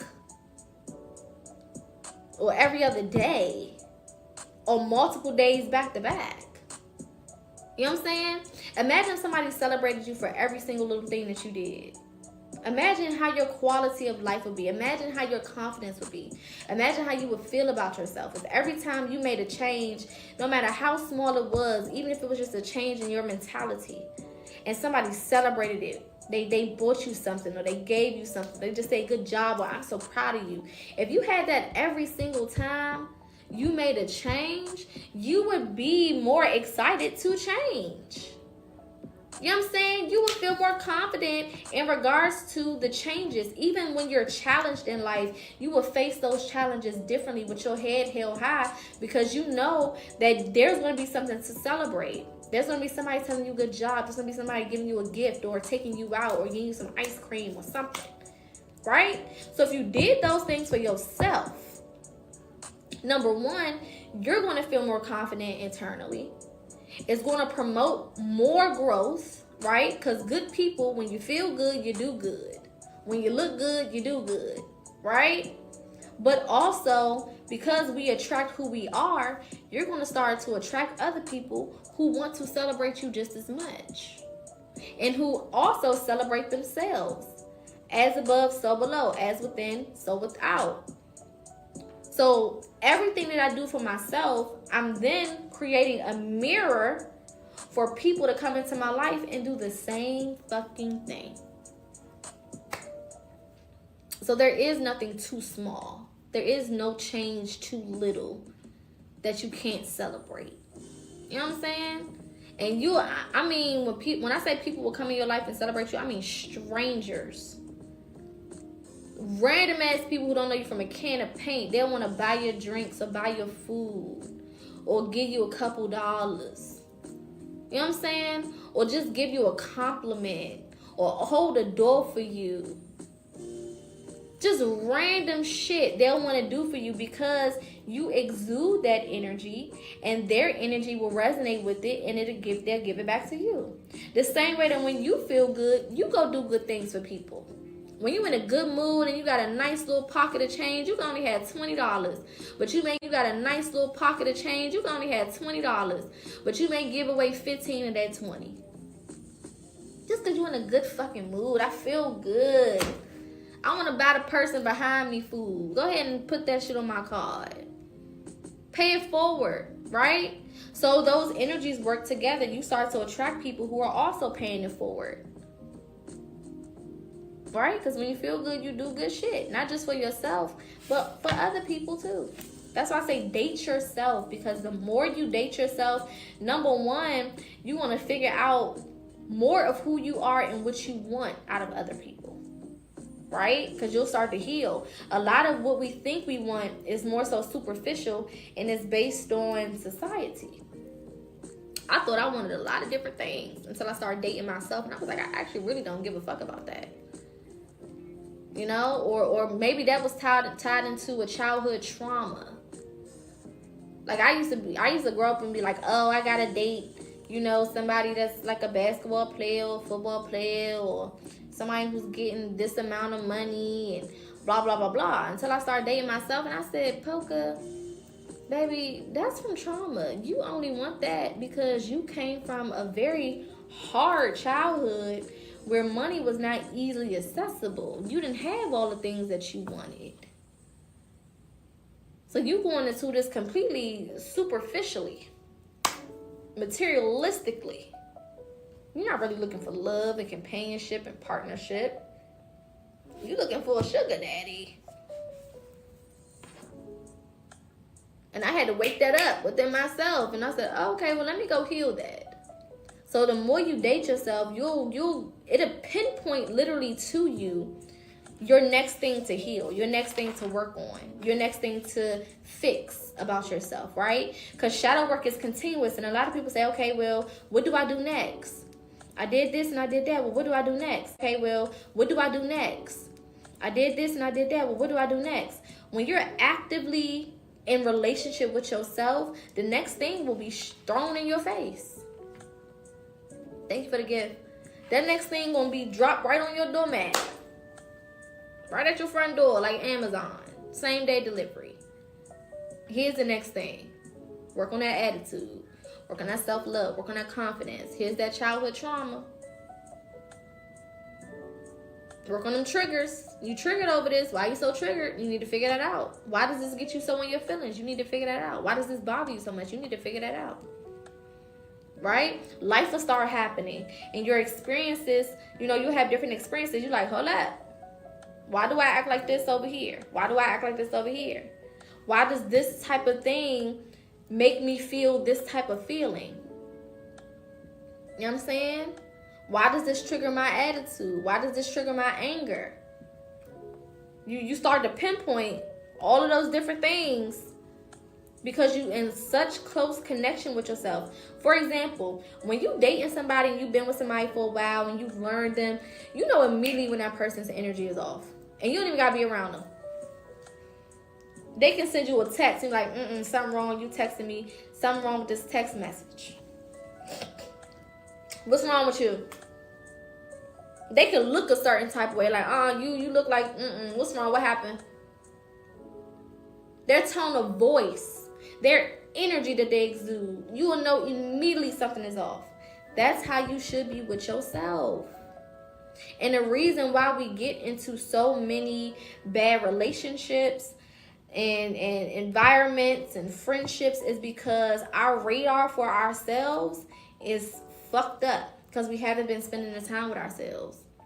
So when our energy is off, we get the red flag, but we're not paying enough attention to it to where it alerts us. Like, danger, leave, not this person, not that person.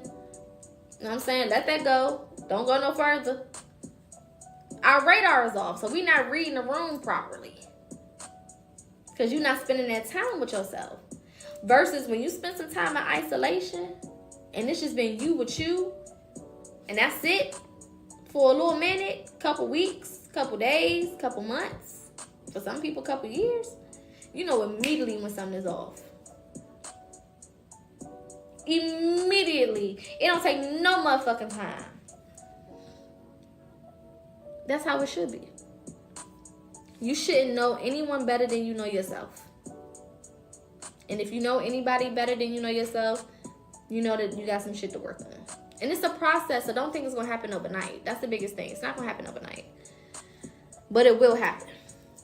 All right? Shout out to my top gifters. I hate that it don't show me who exactly the top gifters are. But Monet the Maker, Vibing with Zay, Ascension Keon, Mar, Joy, Naja, Kaya, Nelson, Infinite Dream, Shelly, Taylor, Queens Boulevard, Dimples, NBC, Yanni, Reek, Enola, Michael, The Goddess, Star Goddess, Jones. Those are top 20. And then over here on Big O, Corey, BAB, Bruce, Aaron, Beezy, Max, Say Goddess, Steven, Too Big, Messenger,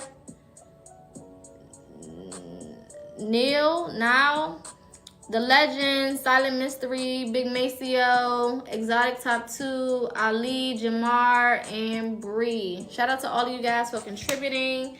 All gifts are much appreciated. All likes, all comments, all shares, all ears, all open hearts, open energies. I absolutely love doing this with y'all, so I'm glad that y'all love it as much as I do.